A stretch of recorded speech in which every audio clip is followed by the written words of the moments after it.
Come on, IG. Let's go. Gotcha. Got it. Go live. Got it. Hi, everybody. Hello, it's me. Hello, it's me. I thought about your fur baby. You did. What'd you think about him? That's getting old. You're live on another device. Where am I live on another device? Oh, wait. This is... Hold on. Hang on. I'm not on Instagram. I was on TikTok.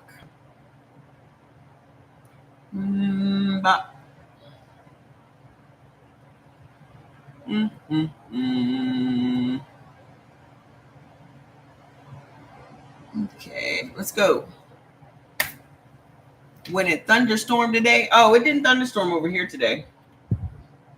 It didn't thunderstorm over here. It's supposed to rain over here tomorrow and the next day. So the next couple of days it's supposed to rain. Hey, you're so cute again. I love how professional. Oh, thank you. So for the past 2 days, on Sunday and yesterday, I cleaned out my closet.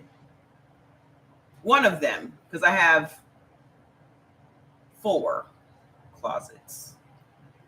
And so, I dropped that 27 pounds, so can't fit a lot of the clothes. So rounded up a bunch of clothes that still had tags on them. I have an entire tub that I'm sending to my auntie, and I'm sending to another auntie.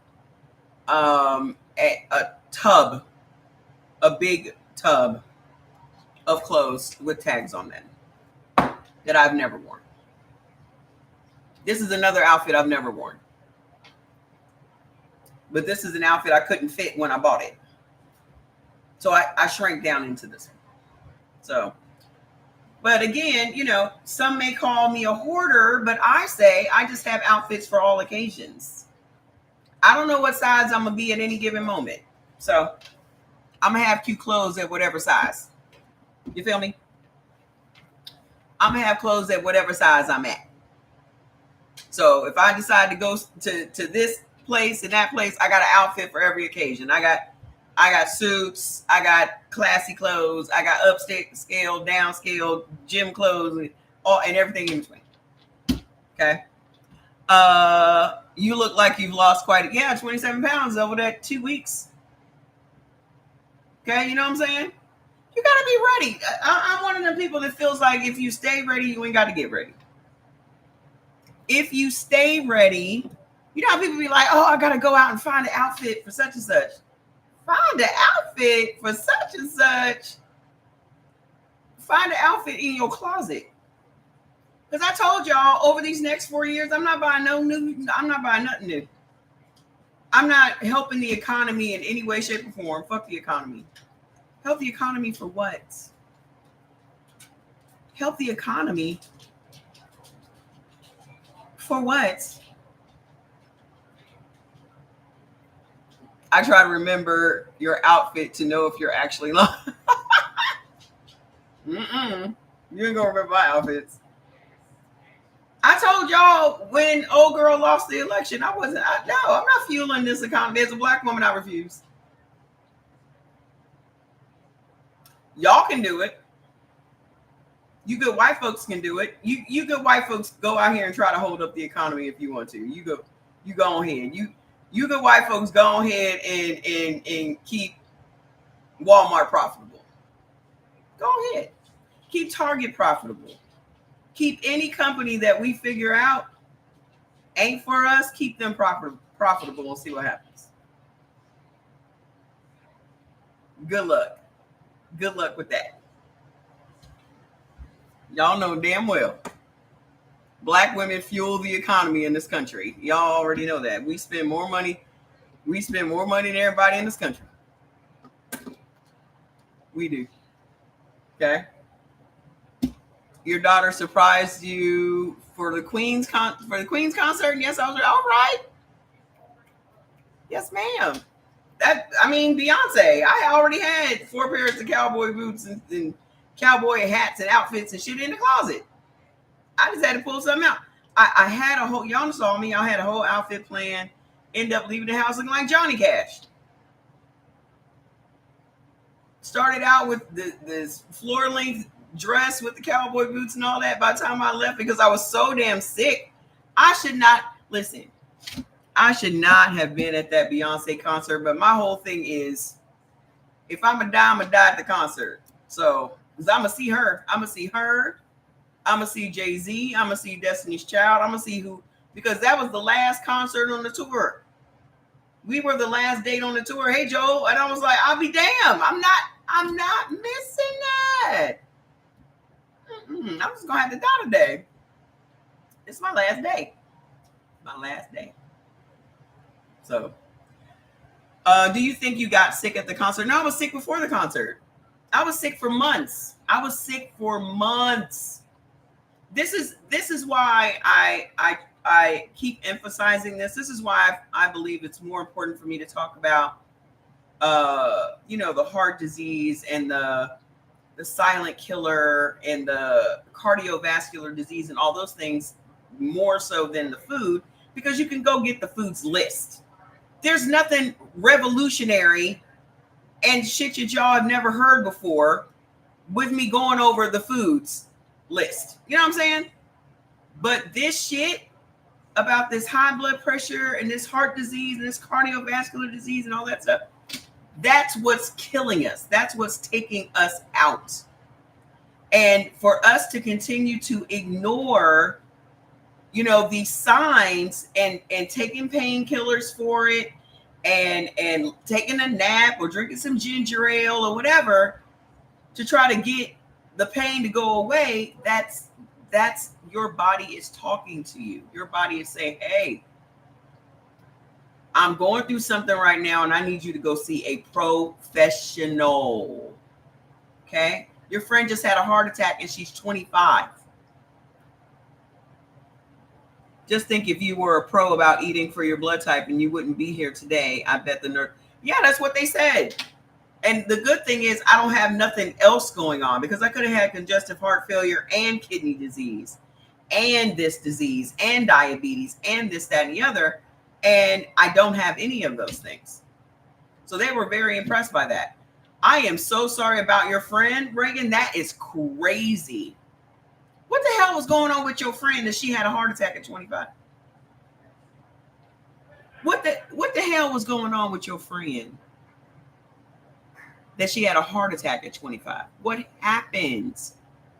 I need the story. I need the whole story. Where your friend at? If your friend want to come up and tell us the story, bring her up. I need to know. But I'm gonna tell you this, like, y'all know I'm rewatching the stress from teaching kids. I wouldn't teach nobody else's kids. I ain't teach nobody else's kids shit. If I can't put my hands on your kids, I ain't teaching them nothing. You know what the stress is? And this is what I said the other day. The stress is we are not allowed to knock the fuck out of anybody anymore. That's the stress. Wasn't nobody stressed out when you could knock a motherfucker out.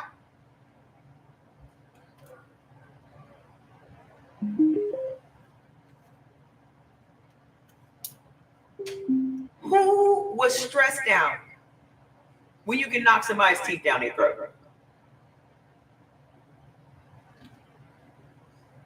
I'll wait. Who was stressed out when you could fisticuff? Who was knocked out? Who was stressed? Like, they literally tell you to go and punch a punching bag. Oh, you need a punching bag. No, I need to punch the person that pissed me off. I don't need a punching bag. The bag didn't fuck with me. She fucked with me.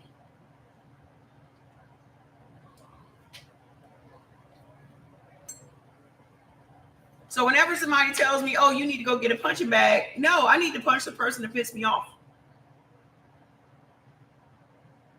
I don't need a punching bag. I need to punch that bag. She's the bag.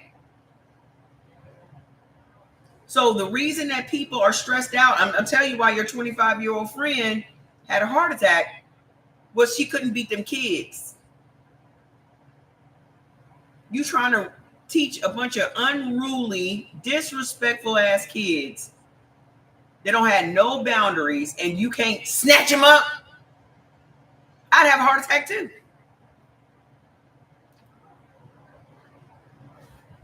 Some of y'all ain't even snatching up your own kids. You in your house. I be seeing many videos of parents living in the house with their kids. And here's the thing. The kids are adults. They living in the house with their adult kids. House all torn up. Ain't doing no chores. Ain't paying on no bills. Ain't contributing to the household in any positive way. And you stressed out as a parent because your 26 to 30-year-old kids is living in your house just being mad, disrespectful. And you don't know what to do.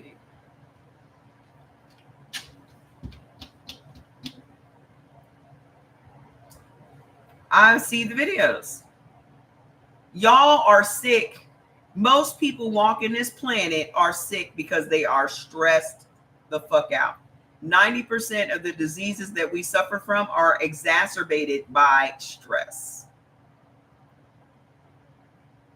Stress is going to disturb your peace. It's going to disturb your sleep. It's going to disturb your workout patterns. It's going to disturb everything. It's going to disturb everything. So if we can't get a handle on this stress, there's no amount of food in the world that's going to help you. No amount of food in the world. Unless you just eat marijuana brownies or some shit. I mean, it's fantastic for you to eat according to your blood type, but we're going to have to deal with these issues. We got some issues. And guess who suffers from that shit more than anybody? Black women.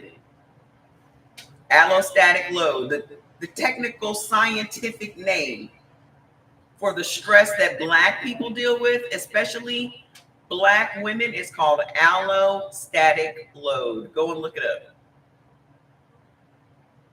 Okay? Yeah.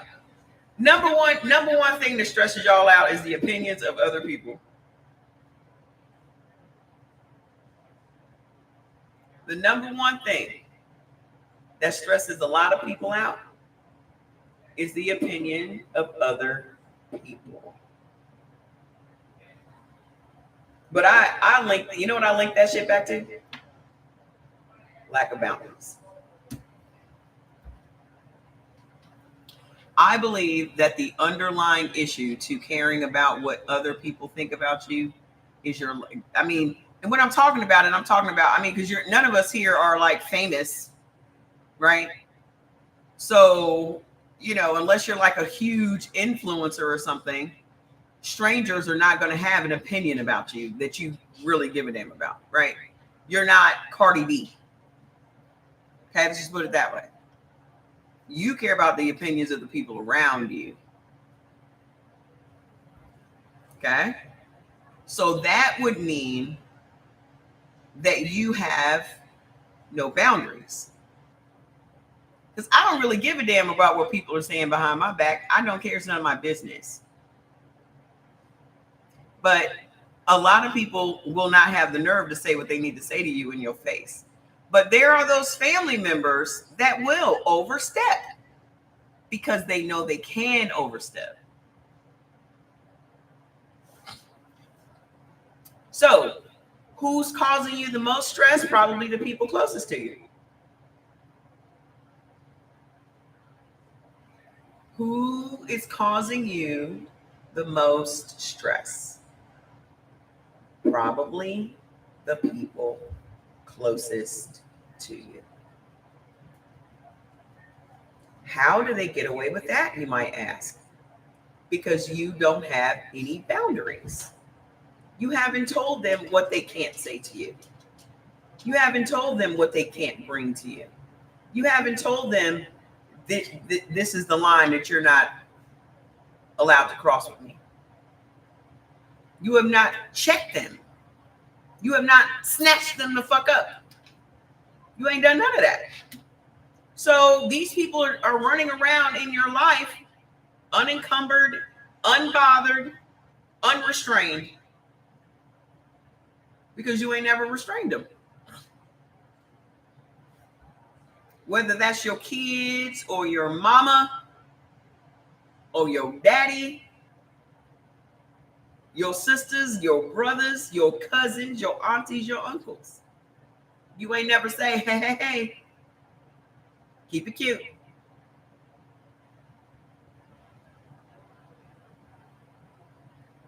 You ain't never say, hey, hey, hey, keep it cute.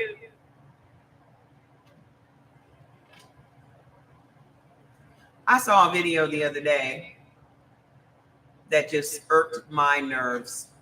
I need to hear this pep talk. Try before I go see my family on Friday. Yeah, you need to check your family. You just need to go into your family's house, Lindy, and just flip a table. You need to go into your family house and flip a table. Like if it's Thanksgiving and all the food is on the table, you need to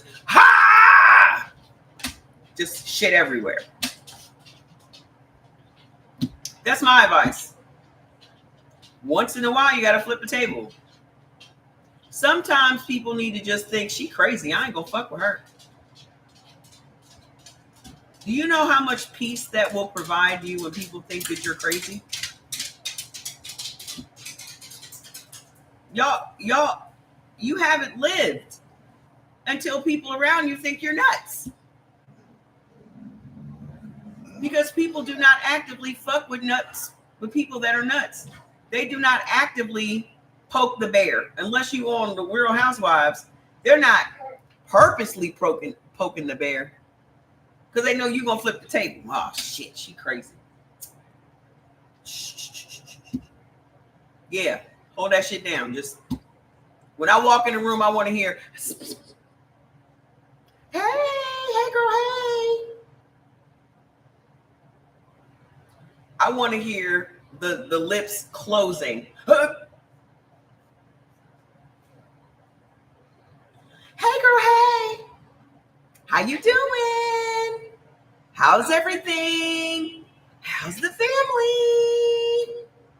Everybody, I want everybody to be on their best behavior. Here I go. Yeah. Here she comes. That's what I want to hear. Shh. She's coming. Hey, girl, hey. I don't give a fuck what you were saying before I got there. You better shut it up when I get there. You better shut it up.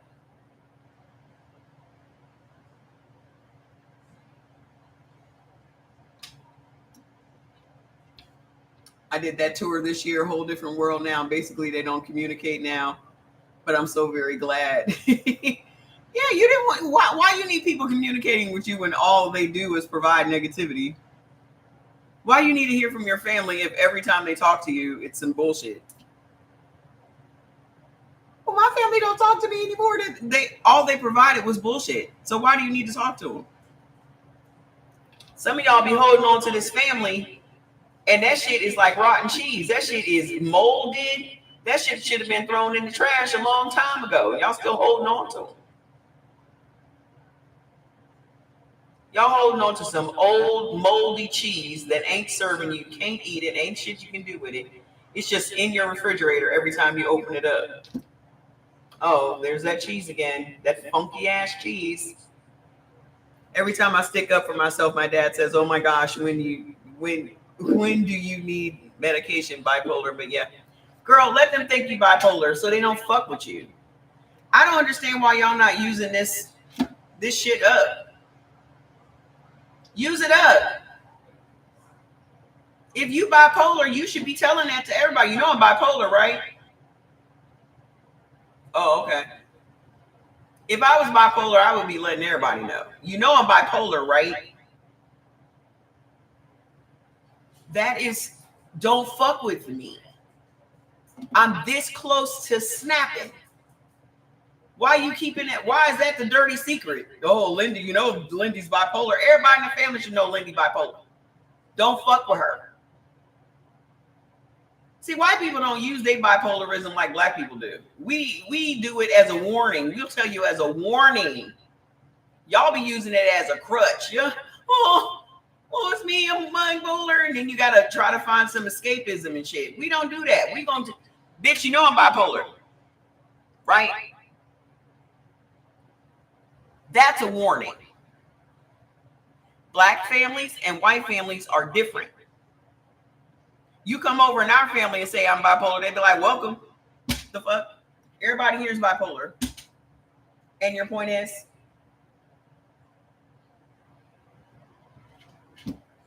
Okay. Y'all gonna have to find a way to protect your peace. Peace starts with boundaries. You're gonna have to put a fence. How do you protect your house? Y'all really be more concerned about protecting your property than you do your peace. Y'all got insurance on every single thing that you own. Share the life. Y'all got insurance on every single thing that you own. And the thing that's suffering the most is your peace. Why you got all that insurance? To keep somebody from stealing it. Life insurance. I'm insurance poor at this point. I pay insurance for everything.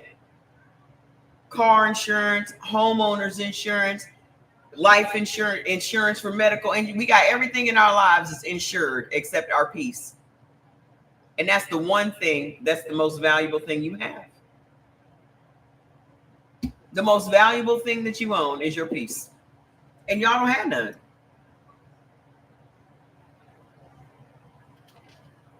Fresh out of peace. You got all kinds of other shit, all kinds of worldly possessions and all kinds of things to insure, but you don't have no peace. Your body is connected to your peace.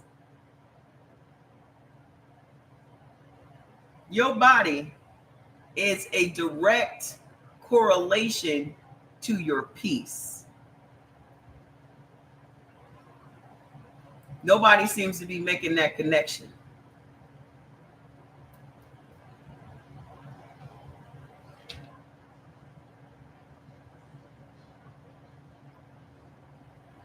The number one thing that you need to do is focus on peace. If that means cutting off some folks that raise your blood pressure, triggers you every single time you see them, that's what you need to do. I remember the last live I told you I was advised to cut red meat because of my blood pressure and heart issue. Well, I ended up getting sent to the ER because I passed out from severe low potassium. I had to start eating it again and feel much better now. Blood pressure is stable. I don't know why y'all be arguing with me. I'm not saying I know everything. I just know some things. Okay? If you are a blood type O, you need to eat red meat. I don't give a fuck what your doctor said. I don't care what your doctor said. In order for you to be healthy, you're going to have to eat red meat. I don't care that you don't like it. Because generally, if you're an O and you don't like red meat, it's because you don't know how to cook.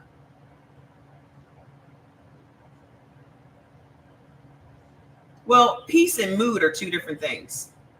I equate mood with emotions. Okay? And if you are an AB, you should be eating what you're supposed to be eating. If y'all don't know what y'all supposed to eat, first things first, you need to go over to the website and get your foods list. How y'all been on my live more than one time and you don't have your foods list by now? Your cholesterol went from 211 to 187 eating beef. Ain't that something? Because your cholesterol was coming from you eating a bunch of carbohydrates. Hi, Internet. Eating a bunch of beans and all that kind of stuff raises your cholesterol. Those things are high in fat. Beans are very high in saturated fats, especially like chickpeas and shit like that. Okay. No matter what your blood type is, you should be eating according to the foods list. Jordan is awesome. He is spectacular. Okay. I cannot stress that enough. On the flip side, on the flip side of that, I got a hot old pot of tea over here. Look how pretty my tea is. Ain't she gorgeous? That's what I got. Y'all need to go over there and buy that tea up because it's going to be sold out. And when it is gone, it is gone. When it is gone, boo-boo. I'm no longer going to be in the tea business. We're going to be in the black sheep business. Okay? So let's talk about these heart attacks at 25 and why our blood pressure is so high and why we're dealing with all of these cardiovascular diseases and stress and all of that stuff. Okay? Number one, you don't have any boundaries. You found out the hard way. Some of us are hard-headed. And I'm hard-headed. I had to find out the hard way. I am hard-headed. I have yet gotten anybody to eat either for their blood type or to try to teach this to them. Now she behind my back and pretends that she doesn't. This is so silly to me. Girl, you be giving people too much energy. I don't care. Why does it matter if it's behind your back? Why? None of that matters as long as she's doing it. I tell y'all all the time, it is not your job to get someone to eat according to their blood type. Your job is only to plant the seed. Okay? Mind your business. Because the way that people will be convinced about eating according to blood type is watching you be consistent in eating according to your blood type. No one is going to do anything when someone is like, pop, pop, pop, pop, pop, pop, pop, pop, pop. Do it, do it, do it, do it, do it. Yeah, but I have too many things on my plate, and the profit margin is not enough for me to keep devoting my time to it. You feel me? When you have multiple businesses, you need to figure out which one is going to make you the most money because your time is money. And if my profit margin is $3 on a bag of tea, that's not enough for me to stop doing what I'm doing over here. That's making me a lot more money to devote to that. I don't give a fuck. Go on over there and buy it before it's gone. Stock up. Okay? Something got to go. Because you know why something got to go? Because I need peace. We need to figure out what we can do to maximize our time and our money. Because that's half the shit people stress out about. Half the shit that we stress out about is time and money. Ain't it? Thank you. I just didn't feel like doing that until I got a clip in the back. The things that we stress out about the most is time and money. We wake up stressed. If you're waking up according to an alarm clock, that's number one. That's stressful. Okay? Waking up with an alarm clock stresses you out because it shocks. It's very jarring. It shocks your body awake. Rather than you being able to wake up when you're done sleeping, that's the natural way of waking up. But waking up to an alarm clock is, and you're like, And so for the first few seconds, you're pretty disoriented. Like, where the fuck am I? Oh, you got to think about what day is it? Oh, fuck, it's just Wednesday. Shit. I got 3 more days of this shit. And so when you wake up in the morning, your cortisol is high and your insulin is high. Your heart rate is high. Your blood pressure is high. So everything in the morning is high. So you're very vulnerable to heart attacks and strokes in the morning. Okay. Plus, you're dehydrated in the morning, which also, this is what my aunt and I were talking about yesterday. She's a nurse for 30 years, registered nurse for 30 years. We were talking about that yesterday. If you do not start your day off with water, you are becoming very, very high risk of having a heart attack. Everybody should have a glass of water or a jug next to their bed on their nightstand. So when you go to sleep, you are not drinking anything for the next 3, 4, 5, sometimes 8, 9, 10 hours. So your body is dehydrated. So when your body is dehydrated, not only are you making yourself vulnerable to heart attacks and stroke, but also you're messing your kidneys up, because your kidneys need water to function. So the first thing that you need to do when you wake up in the morning is to rehydrate. Okay? And that doesn't mean drink a whole glass of water. Just, you know how people be like, oh, I need to drink my 8 ounces or whatever ounces of water, and you just chug it. Y'all just need to just get y'all a bottle and sip on that shit all day. Don't just drink water when you remember to drink water. Don't just drink water when your lips are dry, because by the time your lips get dry, you're already dehydrated. Okay? So it's literally, you're going to have to keep yourself lubed up all day. And that whole, oh, you need to drink however many ounces you weigh, and that's bullshit. That's not, a gallon of water is not necessary to drink. Okay? Leave him alone, Linka. Leave him alone. You go find you something to do. Linka loves to wake Fats up when he's just chilling. Go on somewhere, man. Busy yourself with something. When Fats goes to sleep, it's like a 2-year-old taking a nap. You need to just shh.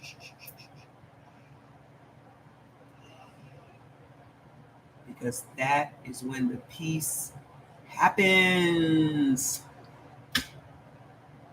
His busy ass is sleeping. Let him sleep. I'm addicted to seltzer water and sparkling, no sugar. Drink some regular water. I got a sparkling water machine downstairs. You don't always need to have carbonated water. Do y'all know that carbonated water, a consistent diet of carbonated water is not good for your kidneys? It's not good for your kidneys. Drink some regular old water, okay? I drink my water in the morning religiously. I've gotten to the point now where I eat one big meal once a day, and it's perfect. Staying hydrated really is. Yeah, me eating one big meal doesn't work for blood type AB. Okay, yeah, I have that. What's that machine? That SodaStream or whatever? Because I used to buy the sparkling water, I think from either Sam's Club or one of them. And we used to run through those cans all the time, so we ended up getting a SodaStream. And once we got the SodaStream, we didn't even drink as much. I mean, it was fascinating for the first couple of weeks, because if you're a blood type B, which I'm an AB, and Jordan is a B, we like shit for like 2 weeks, and then after that, it's just like, eh. So we were going hard with the sparkling water in the first couple of weeks, but after that, we just like, oh. So every once in a while now, I'll have some sparkling water. I had some like a couple of days ago, but I don't go crazy with it anymore because of the kidney thing. Which blood type is one meal a day good for? If anybody, probably blood type O, because if y'all eat a steak, it takes all day for the steak to digest. So y'all stay more full than everyone else does, if that makes sense. Can you go over salt intake again? Like, I thought salt plants our kidneys, but I guess you can also have, it's too much. All foods already have salt in them. The body needs sodium. It doesn't need salt. Salt is just to entertain your taste buds. Okay? But all foods, God thought of everything. Let's just put it this way. Okay? Every single thing that the body needs, the earth already had it. From the dawn of time, every single thing, every herb, every food, every water, every sunlight, everything that we needed as humans, the world already had. Okay? What is an example of sodium? There is sodium in all foods. Okay? Salt, when I'm describing salt, I'm talking about something that you're just putting on your food to make it taste different. The sodium is not in our plants and our meats to make it taste different. It's a part of its makeup. It is a mineral. But the salt that we are putting on our food externally is for taste. It is not for any medical need or any human need. It is for entertainment of our tongue. Does that not make sense? Every single meat already has sodium. Beef has different sodium content. Have y'all looked up how much? Let's just go look at the average beef. Let's just go look up how much sodium is in a T-bone steak. How much sodium is in a T-bone steak?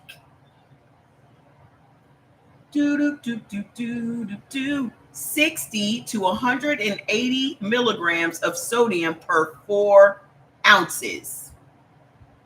Y'all are not eating 4 ounces of steak. Who here has measured out their steak? How many of y'all measured it out? 4 ounces.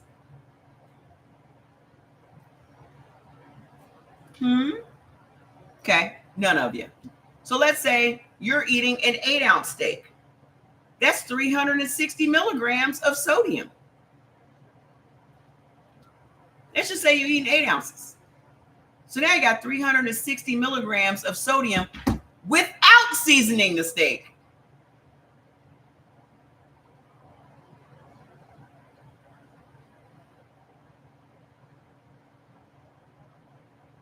This is without seasoning. It already came pre-seasoned. And you seasoned it some more.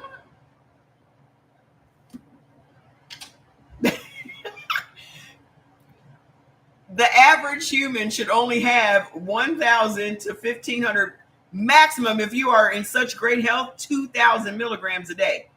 In the 1 8-ounce steak, you already had 360 milligrams of sodium without seasoning it. Now, what do you typically put on your steak? Salt, garlic, onion powder. Y'all seasoned it to the gods, honey. You done seasoned it to the gods, right? And when this is a point that I made the other day, when you are seasoning your food, you aren't even tasting it because it's not done, so you can't taste it, so you don't know how you've over salted your food while you're cooking it.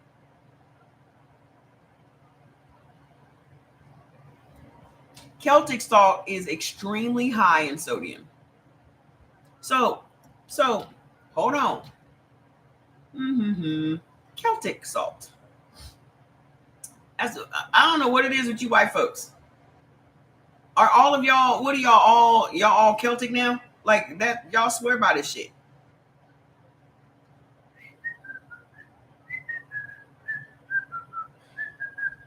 Celtic salt typically contains around 300 to 400 milligrams of sodium per 1/4 of a teaspoon. Your steak already had 360 milligrams of sodium. You done added another 300 on top of it. That's just your steak. So you got nearly 1,000 milligrams of sodium in just your meat alone. That's just one item in your day. So if you're eating more than just that steak today, you're getting thousands of milligrams of sodium in one day. Thousands. That ain't breakfast. That ain't lunch. That's just the steak that you're having at dinner. What side dishes are you? Are you having any side dishes? Hmm? It is kind of exciting when you make it a game. When you make it like a game. Okay. Let it go. Because what I have learned from cooking with very little salt and just using the spices is that I don't even need the salt because the spices bring out the taste of the salt already in the food.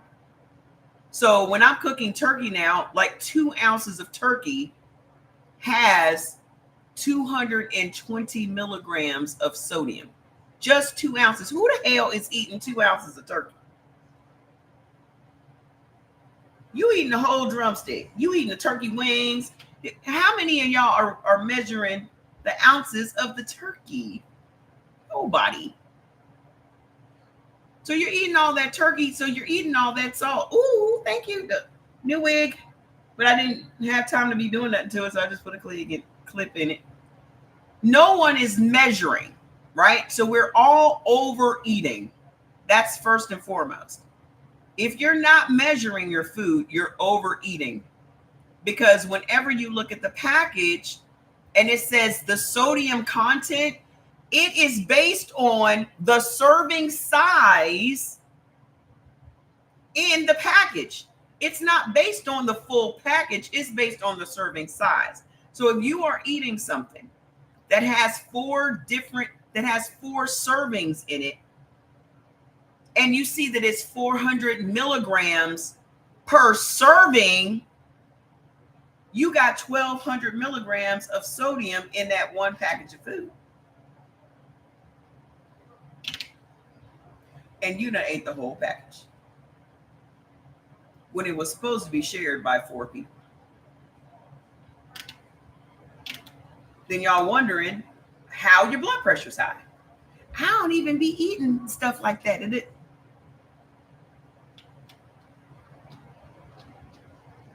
Who is Dr. Jamal? I don't know.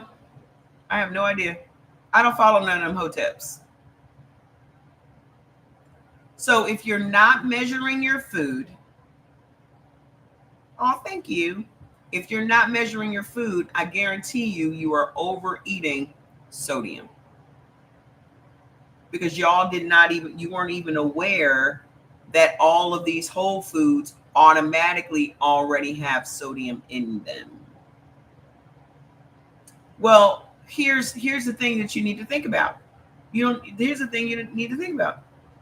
There are no labels on vegetables, on fresh vegetables. When you go and pick up a package of steak, it generally doesn't have the sodium content of the steak, especially if you're getting it from like a butcher shop. The sodium content is not on it. This is why I'm making y'all a sodium list that tells you the sodium content in all whole foods, because all whole foods already have sodium.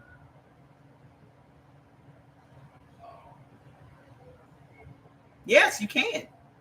But like I said, this is why I'm making y'all a list so you can confront the list just like you do your foods list for your blood type. Because who's going to stop in the grocery store and do that? Nobody. Nobody's going to stop and Google. You're not even going to stop and Google it at your house. You're not going to. Okay? But if it were me, I'd stop using that Celtic salt. Celtic salt by Eaton Foods is 400 milligrams per 1/4 of a teaspoon. Ain't nobody measuring out no 1/4 of a teaspoon. Everybody's doing this. Everybody's doing it. You are very rare, ma'am. You are very rare. I speak in generalities. If what I say offends anybody, it's because I speak in generalities. If you feel hit and you holler, don't.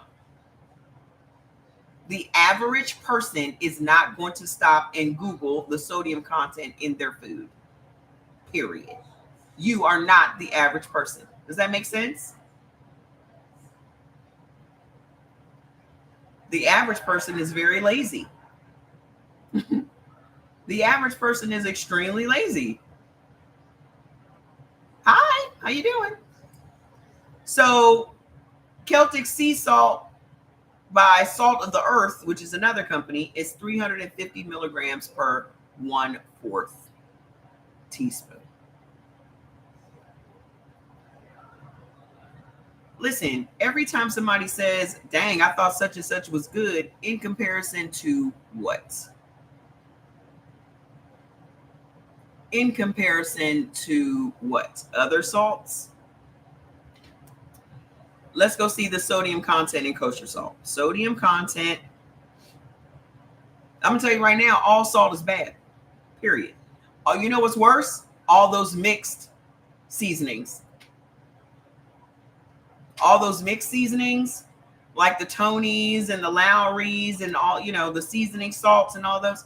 The absolute worst seasonings are the Asian seasonings. All of them are super high in sodium, which makes it kind of difficult for me as a blood type AB or even a blood type A if you eat like sushi and a lot of the recipes and things that I used to make, because it would incorporate soy sauce and gochujang and fish sauce. And all. Fish sauce is 1,500 milligrams per teaspoon.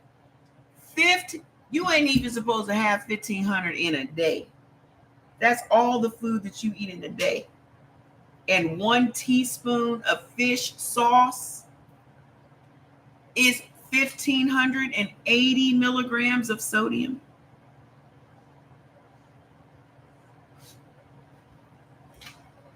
And all the recipes that you see for any Asian cooking, any Asian recipes, like, yeah, just like if you look at Logan, the guy with the cucumbers. Oh yeah, I like to make a sauce, and I just use some fish sauce and some oyster sauce and some light soy sauce and some dark soy sauce. Just in this much of that sauce he just made, it's about 6,000 milligrams of sodium. So now whenever I see him, I just be like, ooh, ooh.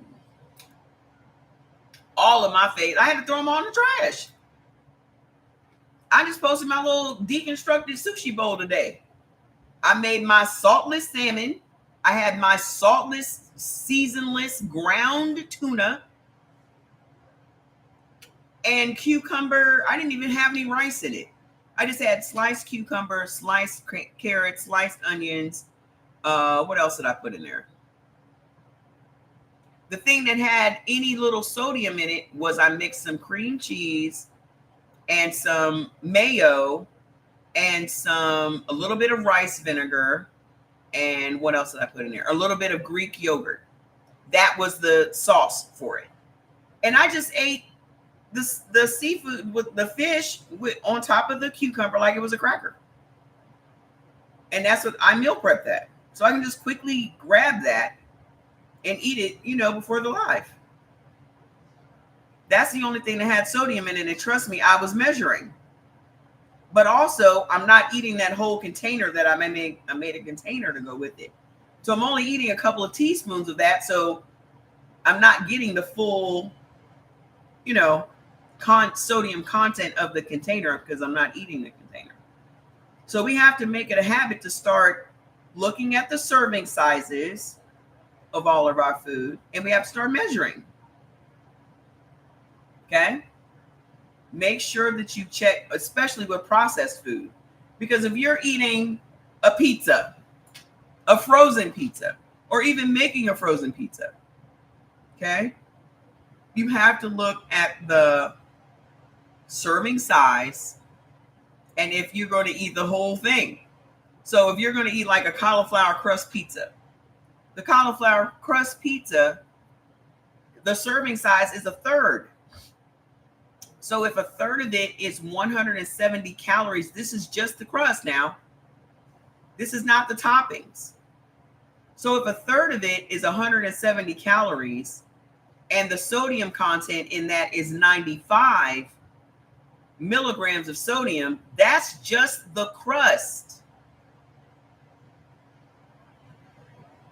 Yeah, that's what I'm saying. That's just the crust. Amos Ann.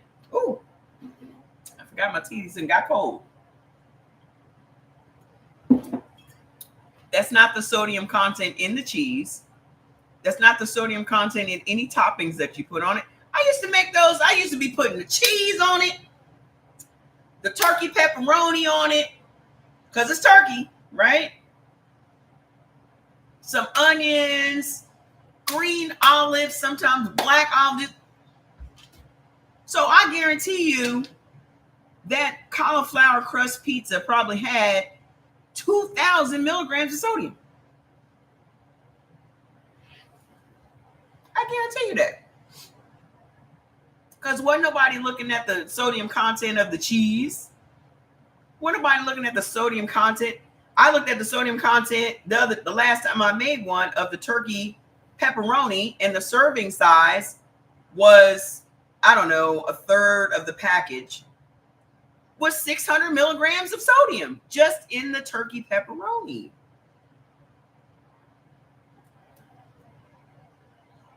So again, we're wondering why we have these heart conditions or why our blood pressure is high.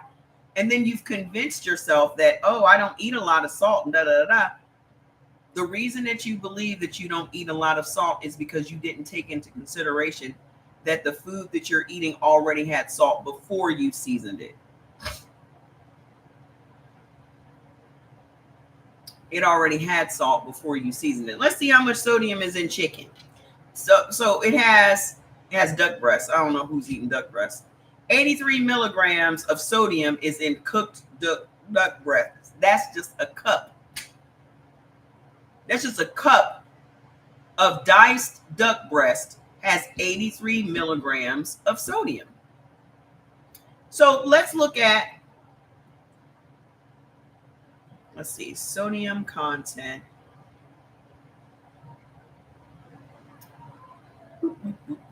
Let's see if it can give us a list. 20 foods surprisingly high in sodium. Let's just look at that. Let's just look at that for a second. Number 1, breads and rolls. Ground turkey still has sodium. Bread and rolls, number 1. It may surprise you that bread, even varieties that taste only mildly salty, can significantly boost your daily sodium intake simply because they're eaten often. A single slice can contain 100 to 230 milligrams of sodium or more. So you're eating 2 slices to make a sandwich. Do the math, deep one. If 2 ounces of turkey is 220 milligrams of sodium, if you ground it up, guess how much that is? Still 220 milligrams of sodium.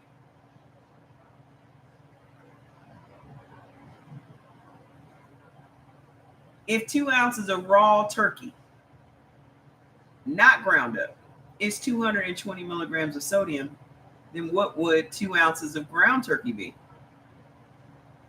The same.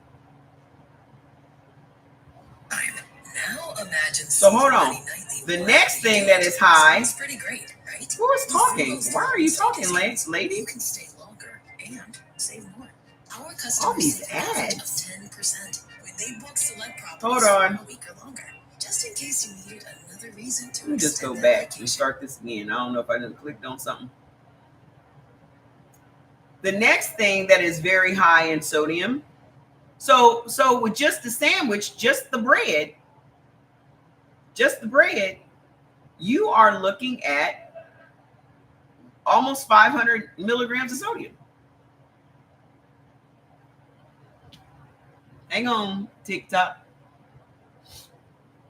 So with just the bread, at the 230 milligrams per slice, you can have 460 milligrams of sodium for 2 pieces of bread. You ain't even put the shit on the sandwich yet. 1 pound of ground turkey I buy. Well, let's do some math. You eat half, so you eat half a pound. So let's do the math. It's 16 ounces, right? So now you're multiplying 220 times 8.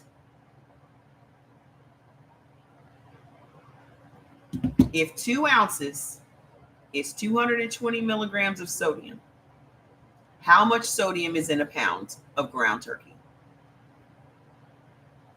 Do the math. Put it on the screen. So hold on. The next thing that's high in sodium is cold cuts and processed meats. I bet y'all don't know how much sodium is in them cold cuts. Because I had to tell my auntie, she said, oh, Walter loves cold cuts. I was like, he has got to stop eating them damn cold cuts. Processed meat, turkey, ham, roast beef, salami, and bologna are loaded with sodium because of the curing. Just 2 slices contains over 500 milligrams. Just 2 slices. And you ain't just putting no 1 slice on your sandwich. Ain't nobody just putting no 1 piece of bologna on no sandwich. So with your 2 slices at 500, that sandwich is 1,000 milligrams.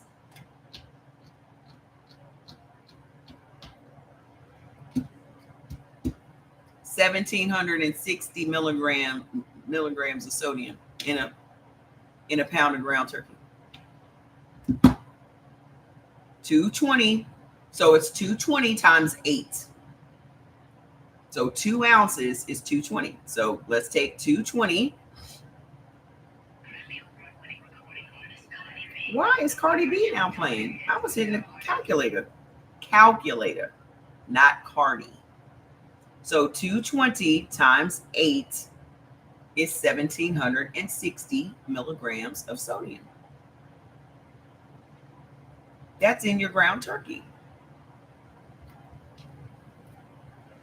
So 1 little white bread sandwich with 2 slices of turkey. That's not the mayonnaise. That's not the mustard. That's not the pickle. That's not the tomato. That's not the lettuce. That's not none of the condiments. Not the cheese. None of it. Just your little dry ass sandwich with the 2 slices of bread and the 2 pieces of turkey. You're looking at 1,000 milligrams of sodium.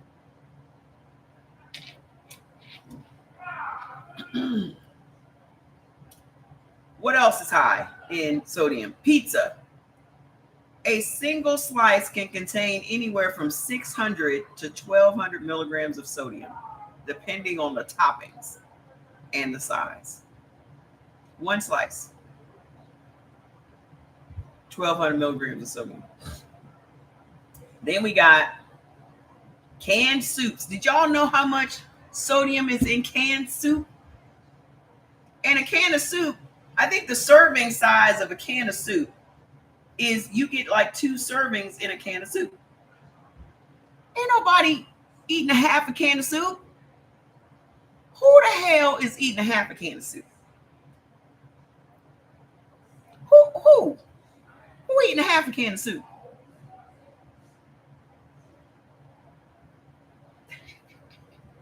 It is 600 to 1,300 milligrams of sodium.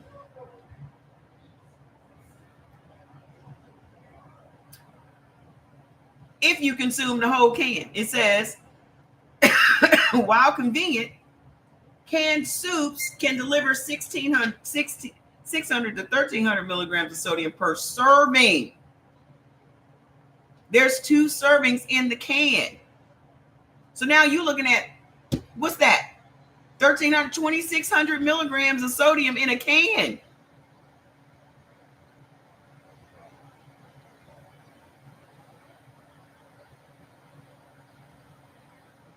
You done killed your entire day and half of the next day of sodium in a can. That ain't even including the crackers. Because who's eating soup without crackers?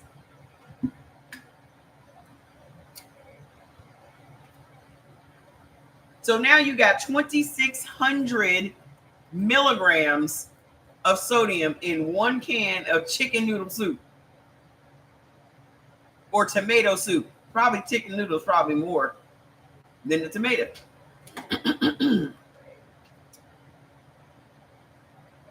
Number 5, sandwiches and burgers. A sandwich or burger can pack 1,000 to 2,500 milligrams of sodium between the bread, the condiments, the cheese, the deli meat, or processed patties. 2,500 milligrams of sodium in a burger that you buy out at the restaurant. Number 7, canned vegetables and juices. We're both on blood pressure medicine. She's about to hate me because I cook the most. You got it. First of all, we got to get back to the whole foods, but then we need to also consider what's in the whole foods. Okay. So canned vegetables, including tomatoes, corn, and peas, and vegetable juices can hide salt for preservation and flavor. So a serving can deliver 200 milligrams or more in a can of vegetables. Sauces and salad dressings. Bottled sauces, soy, teriyaki, and barbecue, and salad dressings can carry up to 600 milligrams of sodium per 2 tablespoons. Remember, the serving sizes is what's going to trip everybody up. It's the serving sizes. Because who the hell is eating 2 tablespoons of ranch? Who? Who is eating 2 tablespoons of ranch dressing?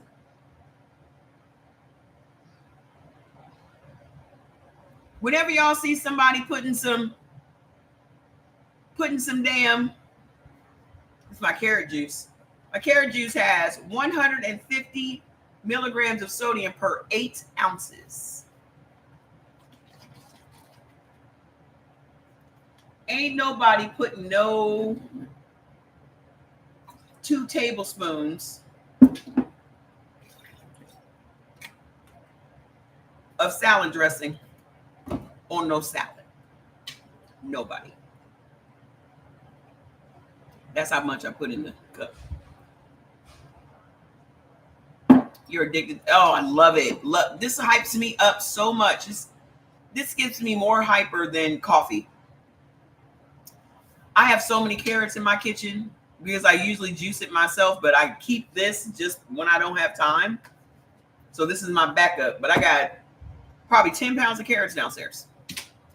What's a good limit on sodium per day? 1,000. I try to keep mine between 1,000 and 1,200 a day. I'm not going over that. Yeah, you put a little water in it. That's why I tell y'all, make your own. Make your own. Yeah, this I got it from I think I paid $6.99. Yeah, you know we're a little bit cheaper over here in Vegas. Yeah, I think I paid $6.99 for that, but I have seen it as high as $10.99 over here, to be honest with you. Let's let you cool down for a minute. I've seen it as high as $10.99 over here. But if you really want to, especially if you have a heart disease or if you have high blood pressure, you need to be keeping your shit at 1,000, maximum 1,200 a day. Because there's absolutely no way your body is going to get better or heal up or any of that shit if y'all are eating more sodium than that in a day. And try, if you have any heart problems or any high blood pressure, try to eat a lot of fresh foods. I threw away mine when I got out of the hospital. I was like, trash. I threw away all my tuna. That's another thing. I'm trying to see if the tuna is on the list. But that tuna and sardines, I had so many tuna and sardine cans in my kitchen. Had no clue.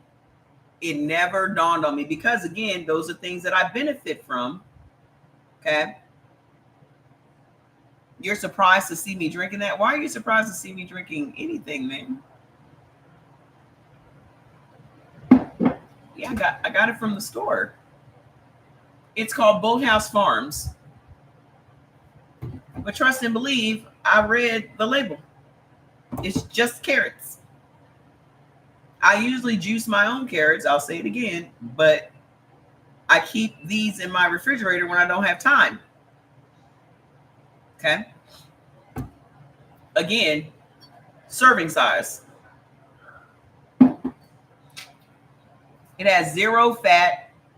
It has no cholesterol, 2 grams of protein, 15 grams of carbs. Okay. But carrots make me hyper. So because I can't drink caffeine, that's my go-to. I can't have any caffeine anymore. And even decaf green tea has a little trace of caffeine in it. So I can't have that anymore. Just thought about the canned sardines in the cabinet since I'm a type A. Yeah. Because that was my go-to. Tuna, salmon, mackerel, sardines. I just have those as a quick, if I just need a snack or, quick breakfast or something, I would grab those. So much sodium. So much sodium. The decaf green tea has traces of caffeine in it. They told me that in the hospital because I was like, oh, I'll just have some decaf tea. They were like, you can't have that. Why not? Because of your heart. And I was like, but it's decaf. They were like, yeah, no, it's not really. And I was like, ooh, y'all evil. Evil. So, I mean, if you don't have no heart problems, you're fine. I have heart problems though. So listen, all of those barbecue sauces and soy sauces and all sauces all have high sodium per serving. So a lot of times people will read a label, right? They're like, oh, it's only 70 calories. Oh my God, it's only 150 milligrams of sodium. They're thinking that this is representative of the whole bottle. How many servings is in this? 6 servings. So 6 servings. So you got to take the 70 times 6. The 150 times 6. You got to do some math.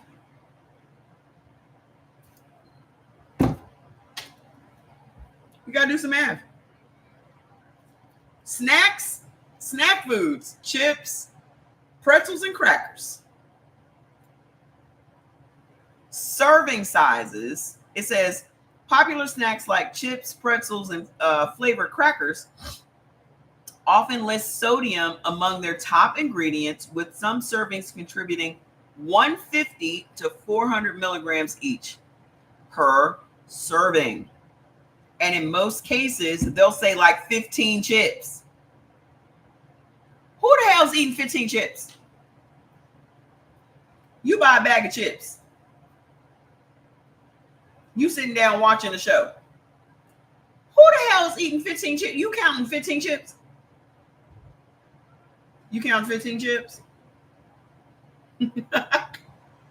1,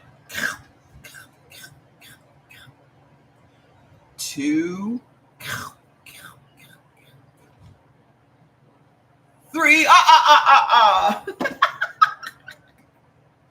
Now you to count from Sesame Street.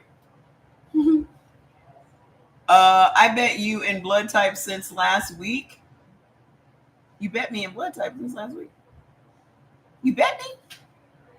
Met. Hi. You're back at it? Good. Good. Ain't nobody counting them chips now.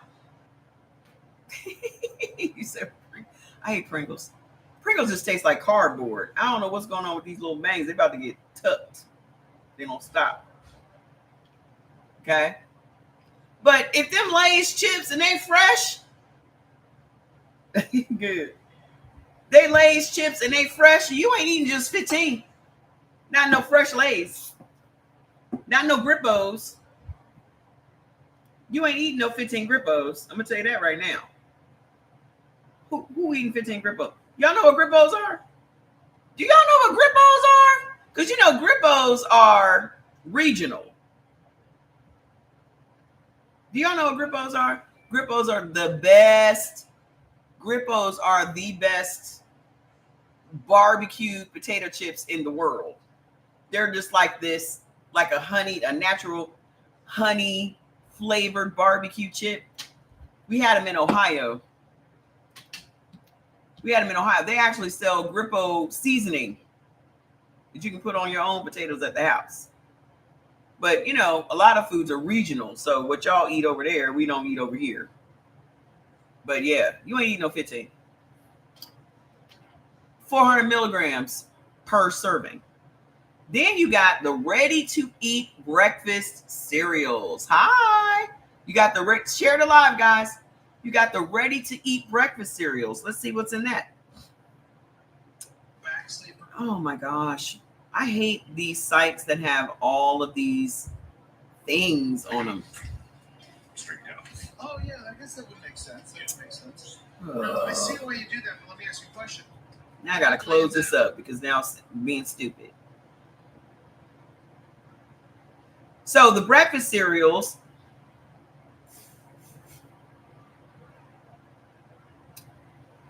150 to 300 milligrams per serving. Some breakfast cereals, especially processed or savory types. What's a savory breakfast cereal?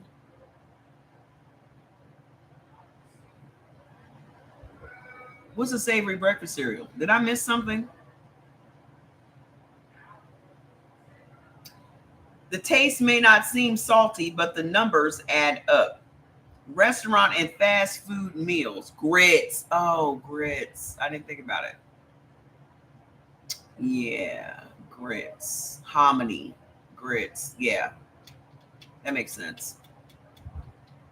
I guess oatmeal could be considered savory if you don't put anything in it.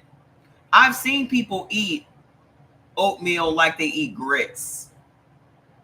Like they make it like super stiff like grits. Yeah, oatmeal would be savory, I guess, if you don't put any honey or anything on it. Standalone dishes and entire meals from restaurants or fast food chains contain several days worth of salt. Several days worth of salt in one meal. Fried chicken, burgers, tacos, pizza, and combo meals frequently exceed 2,000 milligrams of sodium. Wheaties. I wouldn't consider Wheaties savory because you have to put some milk and sugar on them, right? Well, I guess they would be savory if you don't do that. Several days. One restaurant meal. One fast food meal. Whew. Canned beans and legumes. Here we go. Canned beans. And y'all always, well, what about beans? Can I have some beans? Black beans. Black beans, chickpeas, kidney beans are a quick protein source, but often contain 400 to 500 milligrams of sodium per half cup.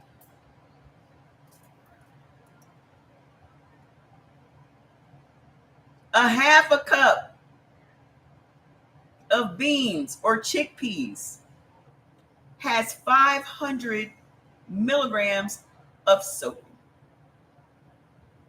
Holy shit.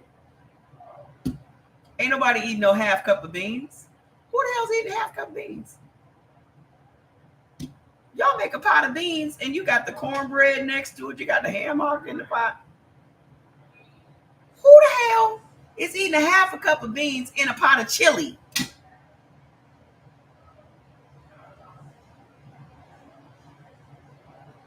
That's crazy. I knew it was high. I just didn't know it was that high. That's nuts. Well, we already knew this, right? Pickles, olives, and pickled food. I just made a fermented jar of cucumbers, carrots, and onions today. And I had a fermented jar of pickles, a big jar of cucumbers in my refrigerator. So I used a quarter of that and then filled the rest of it up with water. So it's barely any salt taste to it. So that brine is going to be chef's kiss. Killing us slowly, baby. Sugar and salt. Sugar and salt. I can't eat those ones that I made before. Absolutely not. Jordan can. Still have no problems, but I wouldn't if I were him. I wouldn't. Because those, I guarantee you, those are way salty. Because I just stuck my finger and it was like, nope, nope, nope, nope, nope, nope. Pickles, vegetables, and olives are steeped in brine and naturally very salty, with 1 spear or 5 olives containing 200 to 300 milligrams or more. Just 1 pickle spear or 5 olives has 300 milligrams of sodium. You have to redo this week's menu. Most of us have to redo our entire lives. I had to redo my entire life, buddy. But again, everything happens for a reason. I am grateful that I went through what I went through because it gave me another chance to get it right the second time around. And it also gave me an opportunity to teach you guys about this stuff. So each one, teach one. That's my motto. Hold on. There's more. Processed chicken, breaded or cured, breaded and pre-cooked chicken nuggets, patties, and deli slices can pack 500 to 900 milligrams of sodium per serving due to batters and preservatives. This is what y'all give to y'all kids. This is what y'all be getting at the Chick-fil-A. This is what y'all be getting at the Chick-fil-A. Yes, it is a cause of high blood pressure. It is not the cause. There are several causes for high blood pressure. Sodium is just one. The way that I like to think about sodium is, if sodium is the cause of your high blood pressure, that's preventable. Right? This is the preventable cause of high blood pressure. Then you got instant noodles and boxed meals.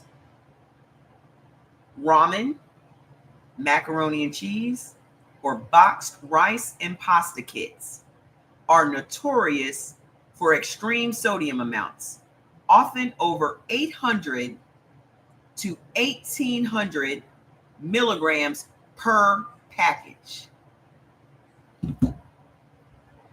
How many times a week do your kids eat ramen noodles? Because remember,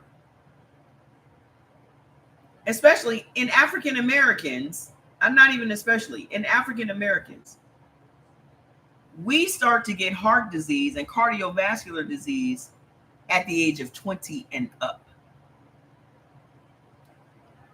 Her friend had a heart attack at 25. At 20 and up, we start to get diagnosed with heart problems. 20 years and up. What have we been eating as kids? All of those salty ass snacks, all of those box meals, all of those cereals, all of the ramen noodles, all of the frozen foods, all of the sandwiches. So it's kind of understandable that by 20, people of low income, and in most cases, those are Black and brown people, are eating those foods you can buy from the Dollar General. If you got working parents, you're eating instant food. If you 14 years old and both of your parents are at work, you eating frozen meals or any of those hot pockets and all that shit. So it kind of stands to reason that our kids have high blood pressure in their early 20s, let alone the stress of just being black and brown in America.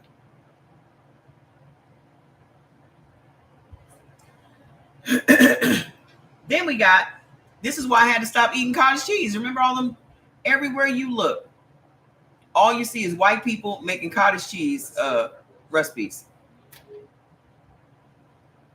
No, they don't eat real food. They eat fast food. They eat convenience food. Everywhere you look, there's a white person making something with some cottage cheese, ain't it? I had to stop fucking around with cottage cheese. Thankfully, I wasn't eating it that much. Think about it. Because, you know, they love some keto. Here's I got a question for you white ladies. How skinny do y'all need to be?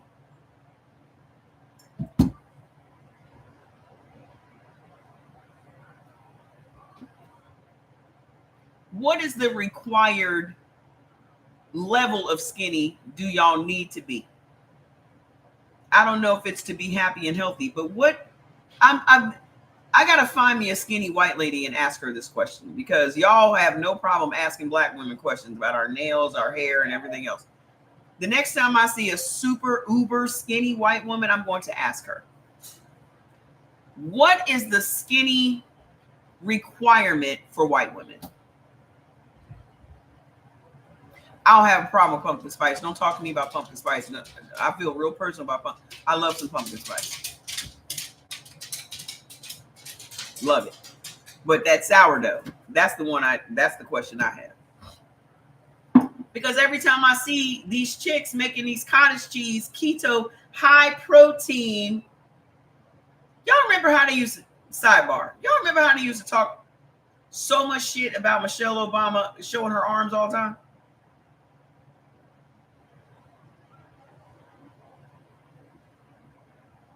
Y'all remember how every time Michelle Obama wore a sleeveless dress, white women lost their shit in America? The same level of anxiety that Obama's tan suit gave them every time Michelle Obama showed her toned brown arms to the country, white women lost their shit. Now all you ever see is white women with these skinny, muscular looking arms, and they always got them to the side and they're holding them like this because it shows a little more cut to the, I know the trick's moving. The point is, how skinny do y'all need to be? Because y'all look emaciated as fuck, and you're making all of these cottage cheese meals, these high protein, keto friendly cottage cheese, everything. Breakfast, dessert. Oh, I've lost 80 pounds doing. I'm like, bitch, you need to find them pounds. At least half of them. Because you look sickly. Another sidebar.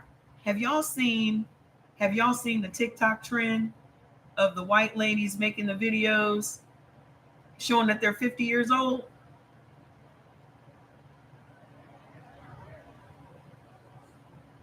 And it just shows a variety of white ladies, and they're like, this is 50.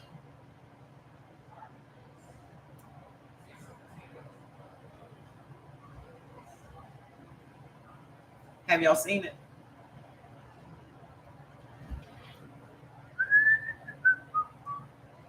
I gotta show you.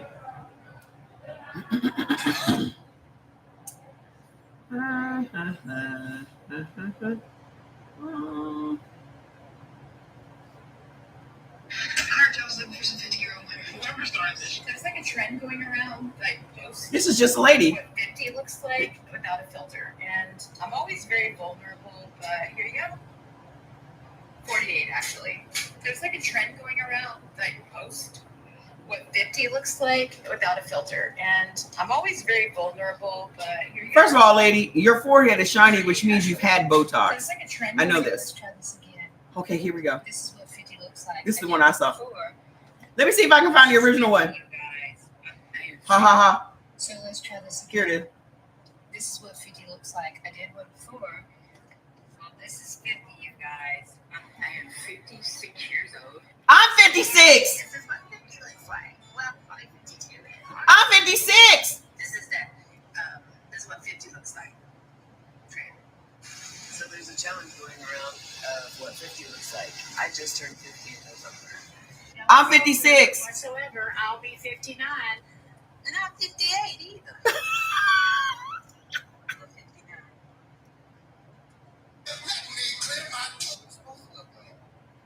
It's a challenge. 51 and plus.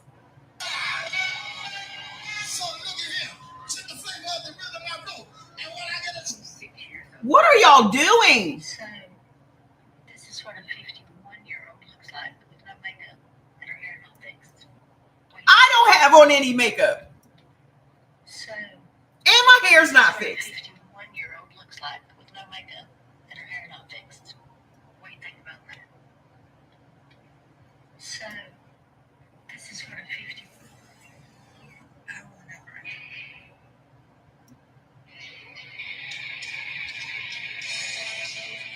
Oh.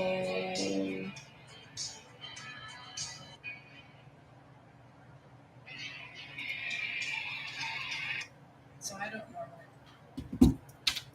I gotta know. What are y'all doing?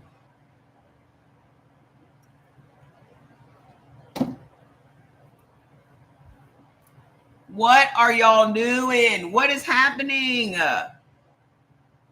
What's happening over there? What's going on? What are y'all doing over there? No makeup. None.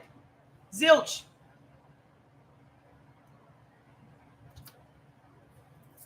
Vanity, vanity, vanity, vanity, all is vanity. It's not vanity. It's about what are you doing? What is happening? Everything that you eat and do shows on your face. Period. Everything that you eat and do shows on your face. How many of y'all, when you started eating for your blood type, your skin changed? Do you know your skin rejuvenates itself every 2 weeks? It's just brand new skin every 2 weeks. How many of y'all skin changed when you started eating for your blood type? You can't just be going around. Yeah, you can't just be going around smoking a pack of Marlboros and drinking a 6-pack of Pepsi every day and think that your skin is going to look great. You don't even drink water. You use Pepsi as water. What's up, Focus Mind? Where you been? You wake up in the morning and pop a Pepsi. Dark spots are gone. Skin clear as a baby's butt. What you eat shows on your face. So if you want to improve your skin, you got to improve your diet, period. There's nothing that you're going to slather on your face is going to change your skin if your diet is not corrected. If you don't change your diet, nothing is going to change about your skin. I cannot emphasize that enough. So stress also shows on your skin. Okay? Because if you're sitting around worrying all day and you're furrowing your brows all day, I used to do that. And then I ended up with that line in the middle of my forehead. I ended up with that line, that deep line in the middle of my forehead from just furrowing my brows. There it is. I just have become conscious of it and I don't do it anymore. Okay? Hey girl, where have you been? But all of this stuff is aging us. Let me see if I finished the list. Let me see if I finished the list. All of this stuff is aging us faster, especially if you're not drinking any water. That just exacerbates everything. So cheese. Cheese. Why is this open? What are you doing? Here we go. This shit is playing in my glasses, which I cannot stand. So processed cheese. First of all, You haven't been feeling well? I'm sorry to hear that. Let me see if I can cut this sound off. Hold on. Thank you. I hope you feel well. Are you getting better? Are you getting better? I hope you're getting better. Listen to this. Processed cheese. Okay. Any cheese that is colored is not real cheese. Pasteurized cheese is not real cheese anymore. They have removed, during the pasteurization process, they have removed all of the living cultures, the enzymes in the cheese. You know? Yes, sir. Yes, sir. I'm on it. So any of these orange cheeses, American cheese, first of all, is not cheese at all. If you look at the packaging, it literally says pasteurized cheese products. It doesn't say American cheese. It says pasteurized cheese product. So how much sodium is in that? A slice American cheese is 200 to 450 milligrams of sodium. One slice of American cheese. Even natural cheeses like cheddar and feta. I benefit from feta cheese, but it's still sitting in my refrigerator. If I have some, it's a very, very small amount, because y'all know feta cheese is very salty. Pecorino cheese is very salty. So when I say you benefit from these cheeses, again, serving size, but also I say that Pecorino cheese goes a long way. Pecorino cheese is like Parmesan cheese times 10. You know, all of y'all that have had Pecorino cheese understand, y'all, that shit's salty. Pecorino cheese is very salty. That's why I would use it very sparingly. I wouldn't eat it often. So when I do use it, if I'm making like a container of salad dressing with my olive oil and lemon juice and garlic powder, onion powder, I'll put some pecorino in there in the salad dressing, so that I'm not eating like a full serving of it. But it definitely flavors that dressing. Okay. Also, canned vegetables and juices. Oh, I've already talked about that one. Hold on. I'm down here at the cottage cheese. Cottage cheese can contain 400 to 900 milligrams of sodium per cup. So I looked for some low sodium cottage cheese one day. Doesn't exist. They have low fat and non-fat, but no low sodium cottage cheese. So the lowest sodium cottage cheese that I saw was like 330 milligrams per half cup. I was like, never mind. I left it right where we're sitting at the grocery. That's okay. I won't be making any of those cottage cheese wraps. You know what I will make though? You know what is better for a low sodium diet is blending up egg whites and a handful of spinach. Putting that in a pan real thin, and that's your wrap. That's a lot of sodium in that cottage cheese. And everybody, you want a great dessert? You take a cup of cottage cheese. Well, that's 900 milligrams of sodium. It's keto friendly and okay. Have at it. Enjoy. Some processed yogurts, cheese spreads, and buttermilk are unexpectedly salty. I have checked. I love Greek yogurt. I stick with that. It's very low in sodium. So I have a refrigerator full of fruit. So I got strawberries, blueberries. What else do I have down there? I'm mad about blueberries these days. Something else in my fridge. I told y'all I made that compote. Raspberries. So when I want a snack, I just grab a few of each one and just put it on my Greek yogurt. And that's that. I have some frozen pineapple in my freezer right now. I have some pineapple juice that I froze as well. I have a lot of frozen fruit in there. Like I have a big old bag of kale and strawberry and blueberries and blackberries or whatever. Bag from like Costco's like this big. Sauces and gravy mixes. Pre-made gravy, jarred pasta sauces, and seasoning packets are often dense sources of sodium, contributing 300 to 900 milligrams per serving.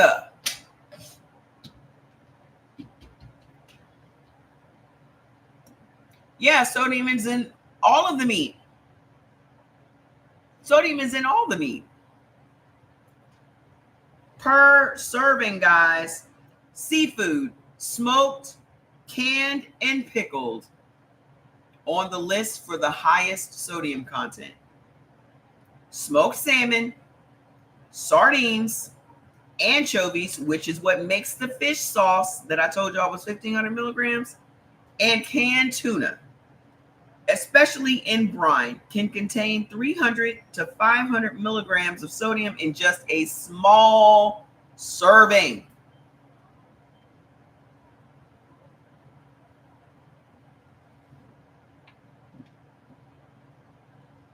Go and look at your cans of tuna.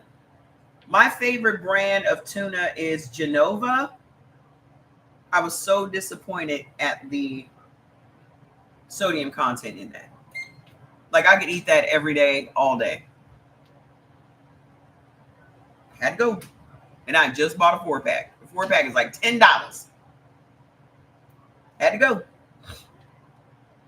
So if you're going to eat sardines and mackerel and tuna, you need to get it fresh. Just like in my sushi bowl, I had some frozen ground tuna.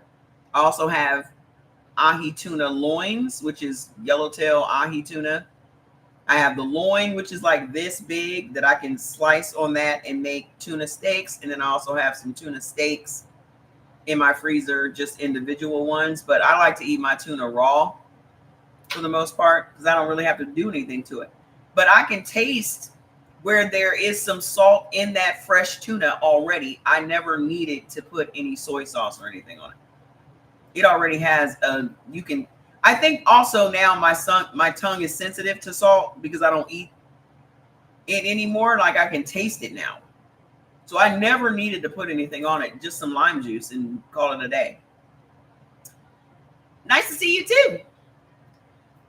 So if you want to have those fish, you need to get them fresh. Like you can get fresh sardines, you can get fresh mackerel, all of that. Well, girl, they put me off of TikTok. That's where I was for the most part. They closed down my 2 accounts.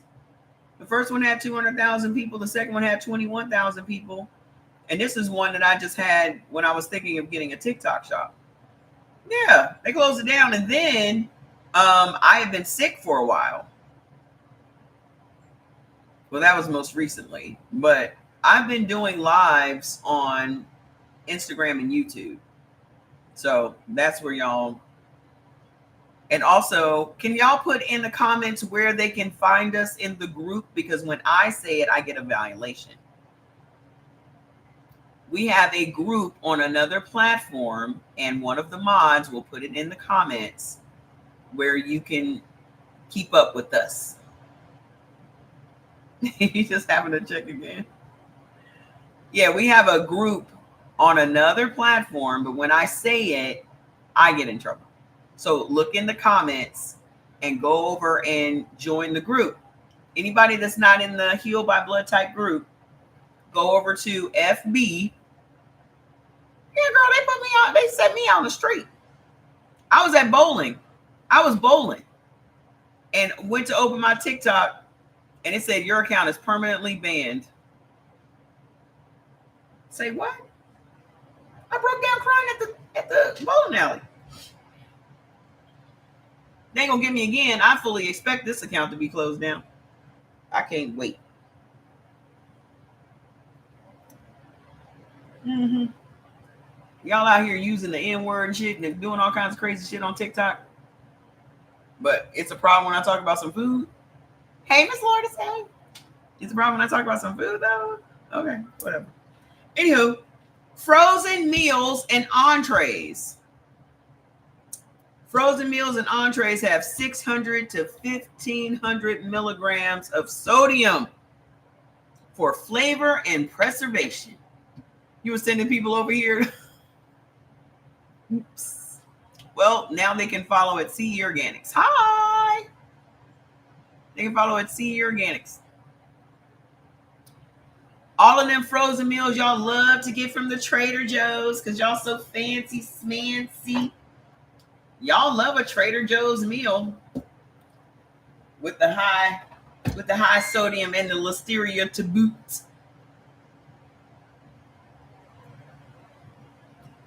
They give y'all just a little bit of listeria with your meal.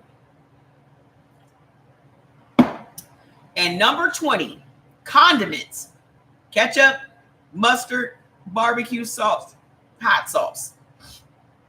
Condiments are easily overused with soy sauce containing up to 1,000 milligrams per tablespoon.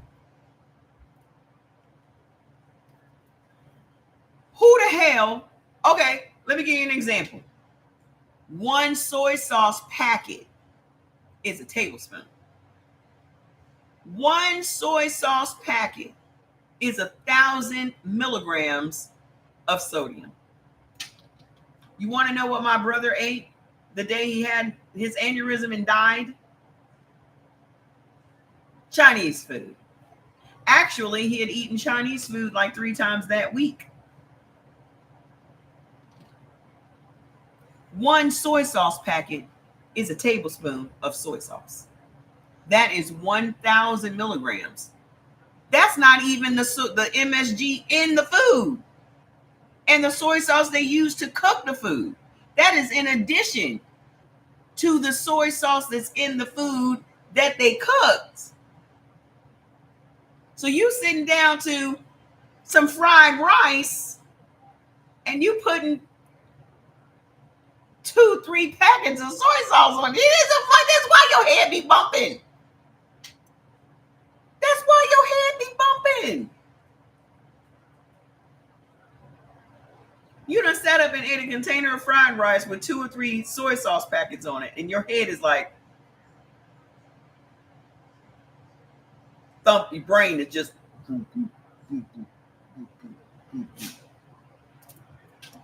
I watched your live a few months ago when I was in the hospital. Well, it looks like you made it out. Congratulations. I made it out too. We both made it out the hospital. That's why. I'm highly allergic to MSG, so I don't mess around with it at all. But that's 1,000 milligrams. That's your whole day. That's your whole day. That's your whole day of sodium. And you ain't even ate your food yet. Fantastic. You ain't even ate your food yet. And you've already blown your wad. You blown your wad with just a teaspoon of the soy sauce. So if you eat the meal, that's days worth of sodium. Hold on. Let's not forget the barbecue sauces and all of that stuff as well. But I told y'all those Asian seasonings are the worst offenders. Absolute worst offenders. This article is on hearthjunction.com. Let me see if they will just give us. Let me look for it. Who's over there? You okay? Oh, y'all wrestling. Look up. Can you leave fats alone? Why are you so aggressive? Come here. Come here. What's going on? Come here. Now, when he messing with you, you don't want him messing with you. Come here. You know, woke you up. What's up? Why you over there being aggressive? You're supposed to be the good one. Everybody think you so good, but you be doing sneaky shit. You be doing sneaky shit, don't you? Don't you give me that look. Don't you do it. Don't you give me that look, nigga. You be trying to act like, oh, no, not me, Grandma. Not me. Not me, Grandma. What do I take for menopause? What's going on? Tell me what you're going through. Do y'all know I have some menopause supplements? Yes. Thank you for bringing that up, Shivani. For those of you that want to know, yeah, that's his whole MO. I know. Who, me? Ooh. Those of you that want to know the sodium content in your food before you go to the grocery store, or if you're just checking it out, just download the Instacart. Download the Instacart app on your phone. Just download the Instacart app on your phone. That's all you gotta do. Because then you'll know it tells you all of the nutrition. So I can tell you at least 5 times a day I pull up this Instacart app. Okay. You ain't got to buy nothing. You ain't got to order nothing. Okay. But if we give me something to put in here, let's go see what the nutrition is. What is something that y'all eating right now? Let's put in a tomahawk. Let's see if it has the nutrition for a tomahawk steak.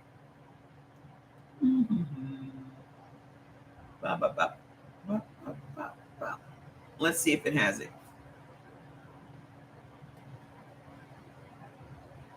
Now they're just gonna have the details. They're not gonna have it. Let me see if I can find another place. So if you're looking at Sam's or Costco, they're not gonna have. You're only gonna have the details. So you probably will have to look up Google for that. Give me something else that y'all would be eating that I want to look up the sodium or the nutrition content of. Yeah, none of the beef is coming up with any details. You're like, it's beef. What you want me to do? Butter. All right. Butter. Let's look up Kerrygold. See what we got.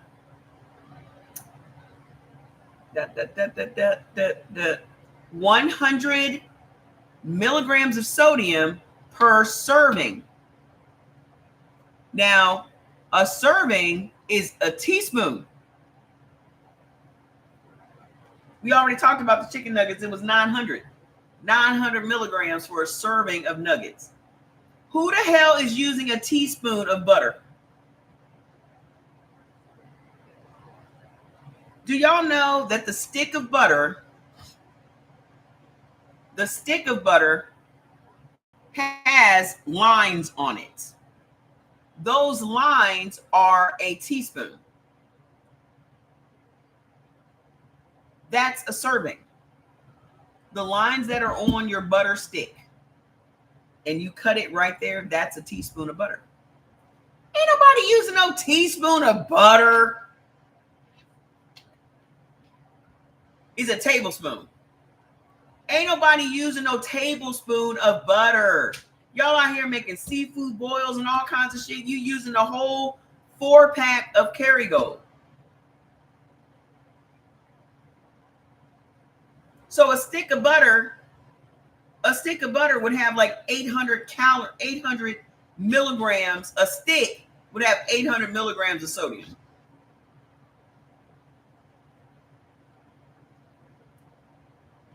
The number one thing that you need to do for your menopause is eat according to your blood type. Are you eating according to your blood type?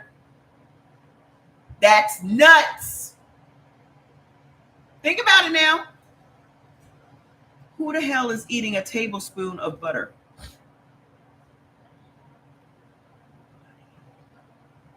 Just like nobody is eating a tablespoon of salad dressing. We literally are unwrapping that butter and throwing it in there. I don't care if it's cakes, cookies, pies. If it calls for butter, let's see how much sodium is in heavy cream. heavy cream.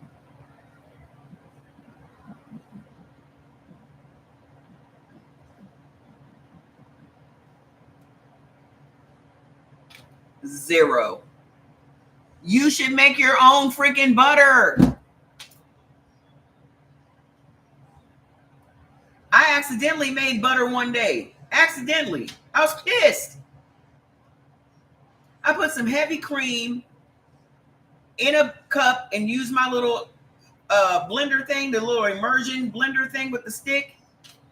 Went too far, turned into freaking butter. All y'all would need is a pinch of salt. Just a hint of it. Ooh, let's look up the ghee. I never use ghee. I got a jar of it in my pantry. But y'all need to make your own salt-free butter. Let's see if there's any sodium in salt-free butter. Let's just see. Let's just see. Unsalted butter. Let's just see if they're snuck in there anyway. La, la, la, la, la, la. He doesn't give me details. It just said we ain't putting no salt in it, bitch. Let me see. Hold on. Nope. So the unsalted butter, but shit, the unsalted butter is $3.99, and it's $6.99 for two of them, right? But the heavy cream is like $3. You can make your own freaking butter.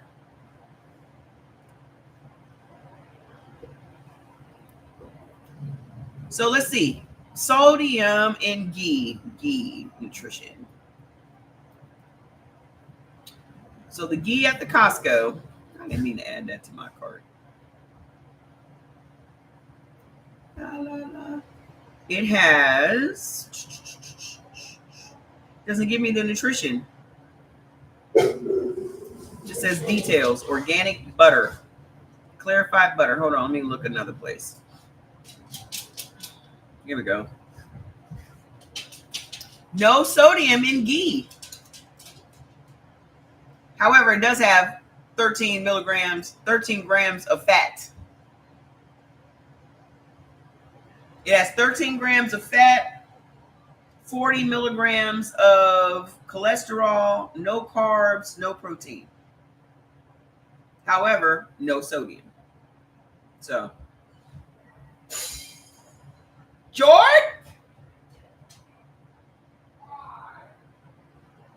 Uh-oh. He just dropped something. Glass down. No. Come here, Fats. Come here. Let's get a snack. Don't let him. Come here, Fats. Come here, Bubba. Come here. Hi, bud. Come here, Linda. Jordy, put the wagon in front of the steps. You gotta stay up here. There's glass on the floor down there. Don't go down there. Come here. Go get the snack bag. Go get the snack. Go get the snack bag. Go get the bag. If Fats come back here with it, come here. Go get the snacks. Go get them. Boy, if he go get the snack bag, I know there's a trick to go get the snacks. Go get them. Go get them. Come here. Go get the snacks. I'll give you one. Y'all know he'd be carrying my packages up the steps. So there's no sodium in ghee. Okay? Give me something else to look up. What are y'all frequently buying from the store? What y'all eat today? Let's see how much is in salmon. I have to look that up on the internet. You would have to look these foods up on the internet because these Whole Foods, they're not going to have cream cheese. Hold on. Pop, pop, pop, pop, pop. What'd you drop, George? One of the glass marbles fell off the counter. With my cucumbers?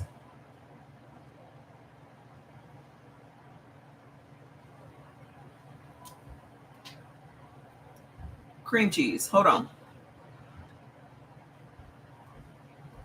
It was empty? Yes. Oh, okay. I don't really care then. All right, so hold on. Let's look up Philadelphia cream cheese. It has 100 milligrams of sodium per serving. 100. I made my little cream cheese sauce today and used a tablespoon of sauce. But I made it in a container this big. Okay. So I have probably more Greek yogurt in it than anything else. So sour cream, hold on.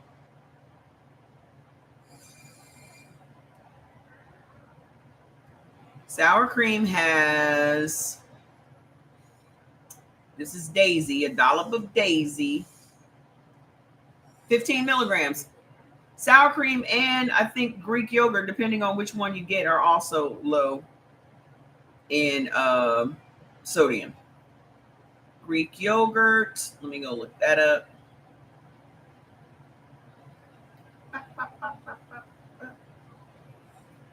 Let's see. 55 milligrams per serving. Okay. This is the one I usually get from Costco. And then let's see if it's different in the Greek gods. That one is too high calories because, like, if you're getting the Greek gods, the calories on this is like 200 calories per cup. So the sodium content in the Greek gods honey vanilla Greek style yogurt, which is delicious, is 200 calories per cup, 7 grams of protein, but also 110 milligrams of sodium. What y'all eat for breakfast today? What y'all be eating for breakfast? Let's see how much sodium is in oatmeal. There's no sodium in oatmeal.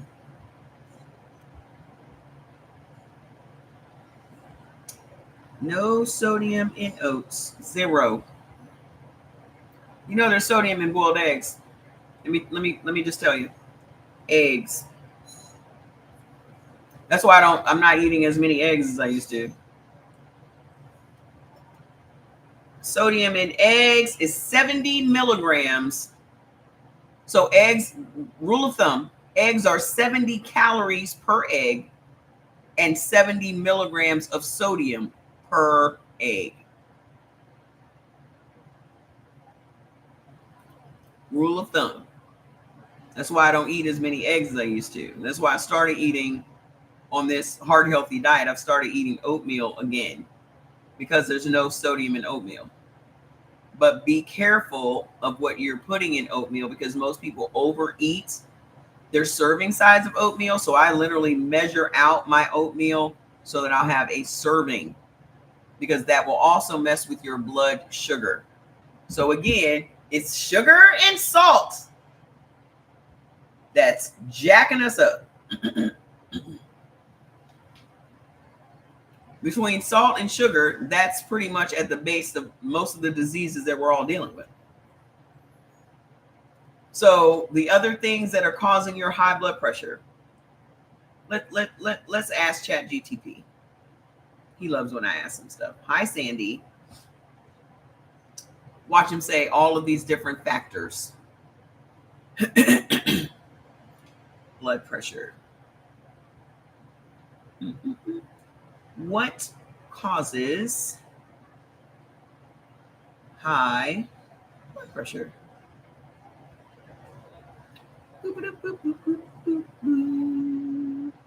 Number 1, too much sodium. Number 1, too much sodium. This is the number 1 trigger, especially for African Americans. Why especially for us? Oats are bad when you are eating certain brands of oats. Certain brands of oats have higher chemicals in them, which affect your hormones. Okay, hold on. Sodium causes your body to hold on to extra water, which increases the volume of your blood that your heart has to pump. Sodium causes your heart to hold on to extra water, which increases the volume of blood your heart has to pump. That extra fluid equals extra pressure on artery walls. I had 2 slices of beef bacon, a peach, and coconut chips. I ate the whole package. Oh, shit. I can only imagine how much sodium was in that beef bacon. Let's find out.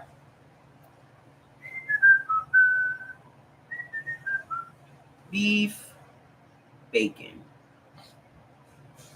La la la la la la la la la. Mm-hmm. Holy shit, dude.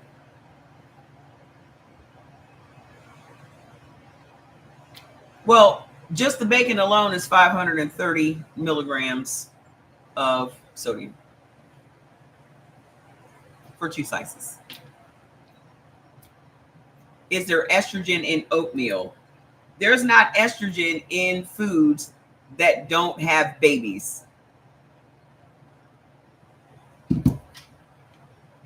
Estrogen is in living things that reproduce.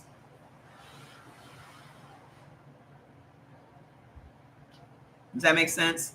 Like chickens, cows, things that have babies. But there are foods that will cause your body to create more estrogen. So if you're eating Quaker oats, for example, there are chemicals in the oats from Quaker and from off brands like Walmart that have higher levels of glyphosate. Glyphosate triggers your body to make more estrogen. So the oatmeal is basically like a delivery system for the glyphosate. Does that make sense? So yeah, in your beef bacon alone, you had 530 milligrams of sodium per 2 slices. So there's that. Listen, I'm not having a discussion about oatmeal. Either you're gonna eat it or you're not. I don't trust nothing. I don't trust no labels at this point. I don't trust none of them. Because the decaffeinated green tea still has caffeine in it.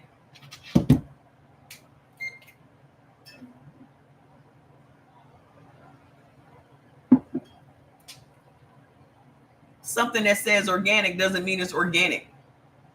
You feel me? Just because they slap organic on it doesn't mean anything, because the same company is selling regular inorganic oatmeal right next to the organic oatmeal. They're not making no differentiation in between in that shit in the field. They're not differentiating that at all. But this way they can slap organic on it and you pay an extra $1 for it. I would say select a better brand of oats. Not just trusting that something is organic because they slap organic on it. If they sell regular, because I see it all the time. You have cucumbers. One is organic and one is not organic, and they're sitting right next to each other in the grocery store. I guarantee you they came from the same farm. They came from the same farm. The same farm has the same soil.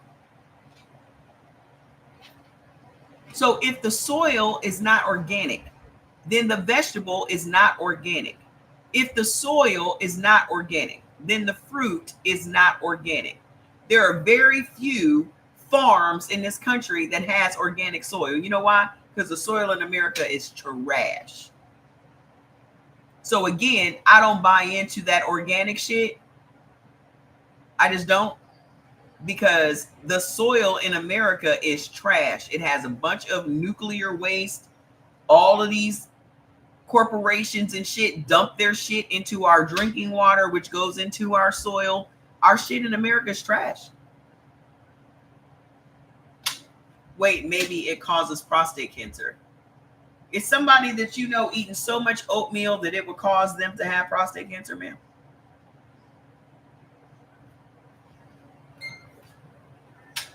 I'm of the belief that if somebody has any ailment, it didn't come from them eating just one thing. Because if that was the case, everybody that ate that one thing would have cancer. You don't get cancer overnight or from eating just one thing. It's an amalgamation of things. And stress. I know a lot of people who eat plantain chips. Oh, I used to eat plantain chips when I lived in Nigeria. Let's go look up the sodium content in the plantain chips. I had to stop messing around with them. Plantain chips.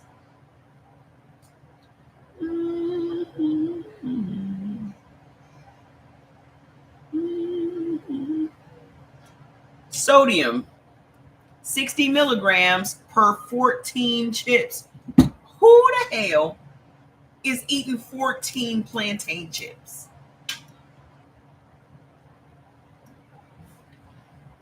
This is the bag of plantain chips. Who the hell's eating 14 of them? Who? You're going to sit down and eat half this bag. You are not. And then it's 150 calories for 14 chips. 150 calories.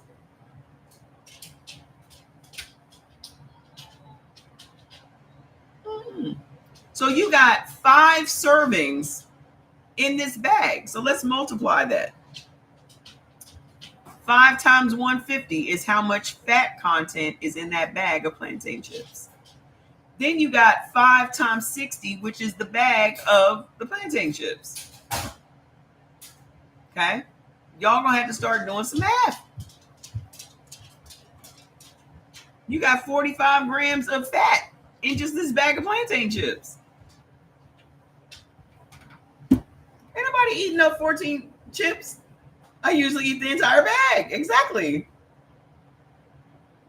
You just ate 5 people's portions. Mr. Cow. You just ate 5 people's portions. That's how they get us. That's how they get us. We have been hoodwinked. We've been bamboozled, led astray.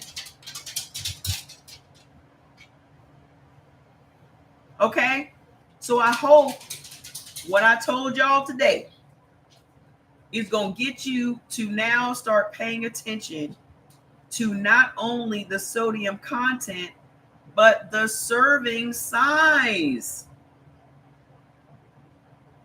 The serving size is more important at this point than the sodium content. Because no matter what the sodium content is, y'all are eating times 5 or times 10 or times 8. So even if it was lower in sodium, it ain't going to be if you ate the whole thing, right? It's impossible for it to be if you ate the whole thing. They got me, y'all. They got me too. So I ain't going to sit up here and lecture y'all like I didn't fall for the bullshit. I fell for the bullshit too. Okay? I was diagnosed with congestive heart failure just a month ago.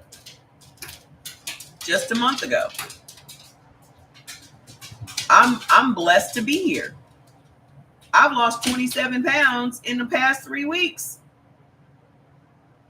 of water that was surrounding my heart.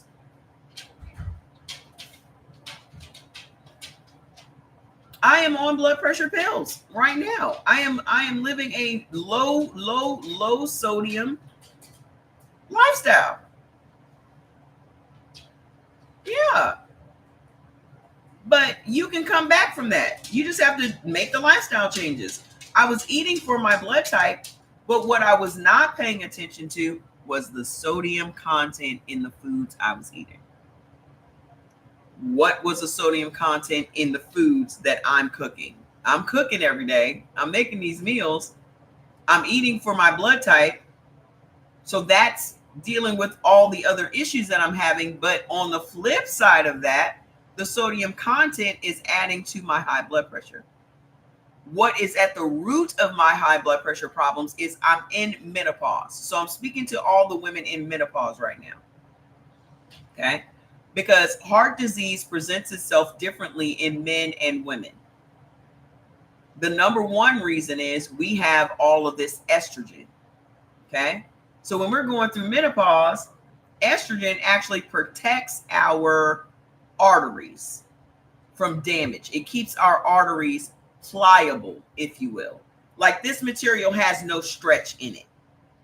When you have estrogen around your arteries, it allows them to be flexible and pliable so that they will dilate and like this to accommodate the blood flow.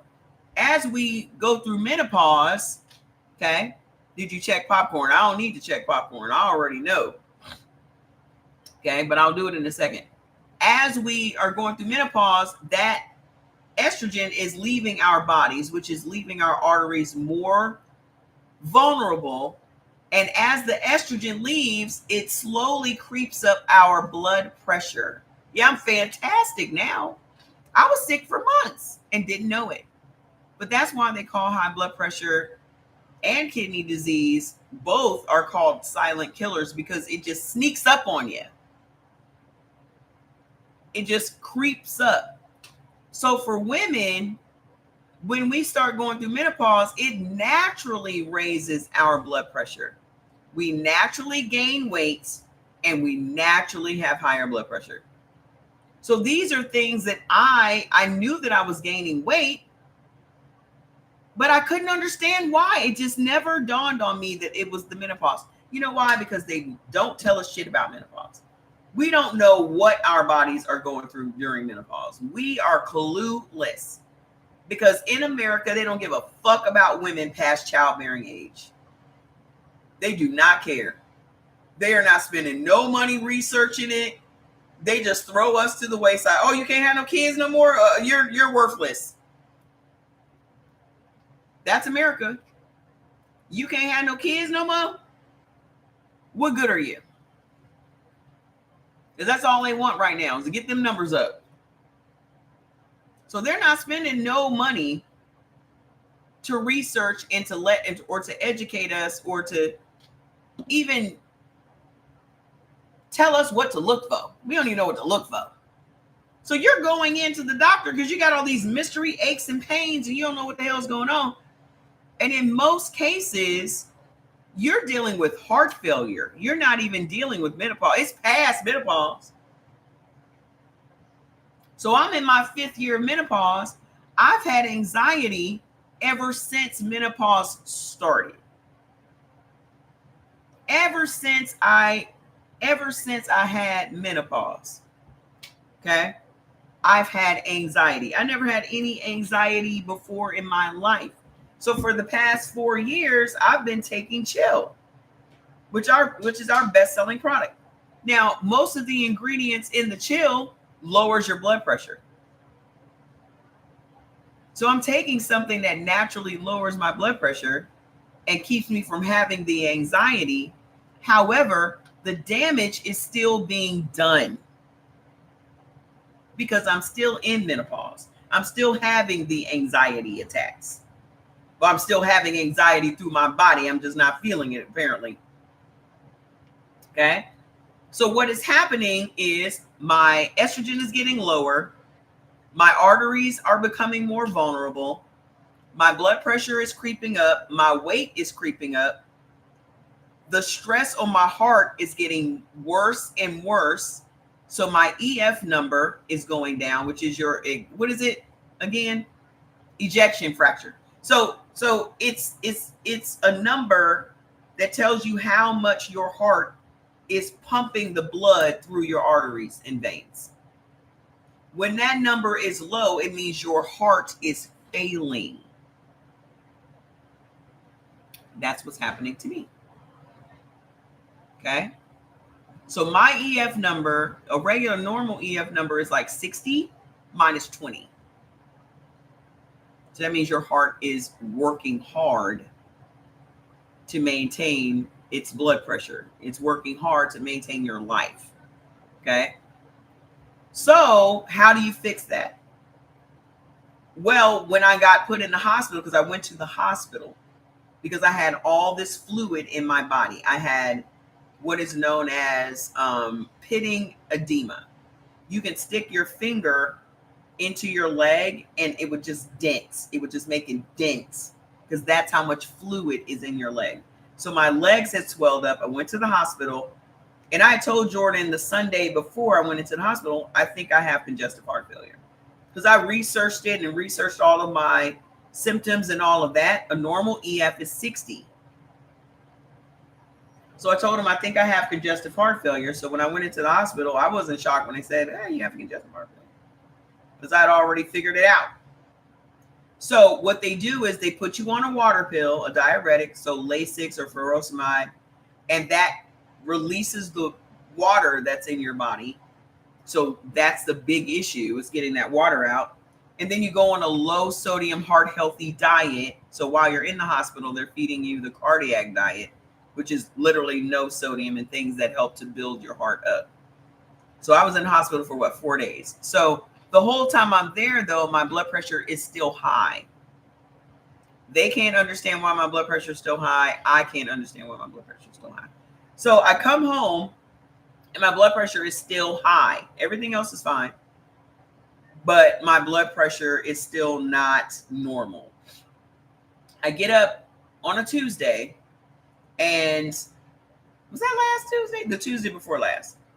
I get up on a Tuesday and I have an anxiety attack, which feels like a heart attack. So I go to the hospital again, and this time I paid attention and I said, you know what? It's the anxiety that's making my blood pressure high, because my blood pressure was at that day 173 over 111. Y'all know what my blood pressure was this morning? Because I take it every morning. This was today. 143 over 76. 143 over 76. The whole time I was in the hospital, it never got less than 90s. The bottom number. Never less than 90. So I had just assumed that my baseline was like 99, because it was always 99 or around 100 for the bottom number. So when I went back, I said, you know what's driving my blood pressure up? My anxiety, because that's the one thing we have not addressed. Because I had stopped taking my chill for some weeks. So I had nothing that was dealing with the anxiety. So they gave me an anxiety pill, and immediately my blood pressure went down. Immediately. So they were like, well, you had an event. Your heart enzymes are high. We're going to keep you overnight, and we're going to monitor you, and we're going to give you this medicine and see how you do tomorrow. They gave me Ativan, but Ativan is not a long-term medicine that you can use for anxiety outside the hospital. They only use it inside the hospital because you have to be monitored. It is not for long-term use. So that's when I turned to ChatGTP, told my friend Sandy what was going on, and Sandy said, these are some really good anxiety meds that I suggest for you. And so when the nurse came back, and luckily for me, Nurse Jill is 57. She's also going through menopause. So she knows that we're not crazy. Yeah, I only took one. She knows we're not crazy. She knows that these are real symptoms because she's had them herself. So luckily for me, I had a nurse that recognize that yes, menopause makes you crazy, makes you anxious, makes you all these things. However, I also had doctors, male doctors, that listened to me. Okay. Yeah, I wouldn't use Xanax. I wouldn't use that. That's a little too harsh. That's a little too harsh and addictive. I didn't want anything that was going to be addictive because I've seen how that plays out. And I was also addicted to opioids back in the day. And I'm not trying to do any of that at all. Okay. So exactly what I'm on, Aunt Yaya, is hydroxyzine, which is the cousin of Benadryl. I take 25 milligrams of hydroxyzine. As a matter of fact, I half it. I take 12 and a half milligrams because I cut it with a razor blade. Because when I took it the one time, I was high as a kite. And I was like, I need to be able to function. So when I cut it in half, that's the perfect milligram for me. So I found my little sweet spot. Hydroxyzine is the cousin of Benadryl. It's non-addictive. And you just I feel great. I feel energetic. I don't have no anxiety attacks. My blood pressure is extremely perfect, which is wild. Because in all of my life, I've never seen my blood pressure in the 70s. In all of my life. So we have to address the anxiety and the stress. That's what's you taking high blood pressure meds doesn't address the anxiety. That's what y'all don't understand. I keep feeling like my nose is running and it is not. So the blood pressure meds don't address the triggers. They don't address what is causing your blood pressure to go up. It's only supposed to stabilize your blood pressure. So we need to get to the bottom of what is raising your blood pressure. So if you've removed all the salt from your diet, it ain't the salt, right? If you start eating a low sodium diet, then you'll know, well, it ain't the salt that's doing that. If you're a woman in menopause, I'm telling you now, it's the menopause. Because every woman I know that's in menopause has anxiety. Everyone. Anxiety that started with the menopause. Okay. So if you don't address the anxiety, your blood pressure is going to stay high, which is then going to damage your heart. Those things are directly related. So my advice to you is, if you have a doctor and you are dealing with menopause and anxiety, you need to go get on hydroxyzine or something like that. I wouldn't suggest Xanax or Zoloft or any of those things because those things are addictive. Okay?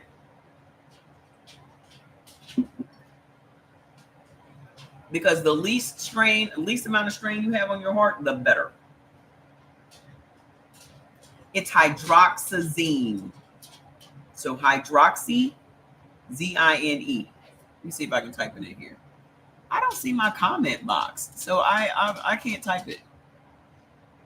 I don't have any side effects. That's the thing. I don't have not one. I feel fucking phenomenal. The thing is, I haven't felt this great in years. I feel great. The thing that was one of my biggest problems is I have insomnia. I cannot get to sleep. The whole time I was in the hospital, and even before this is why I kept getting sicker and sicker, is because I couldn't sleep. I was sleeping maybe 1 to 2 hours a day for months. Yep. And that hydroxyzine, I sleep like a baby. I don't even think I turn over. That's it. Hydroxyzine. I don't even think I turn over. I go to sleep, I might get 6, 7, 8, 9, depending on the day. 6, 7, 8, 9 hours of sleep. My first day back from the hospital,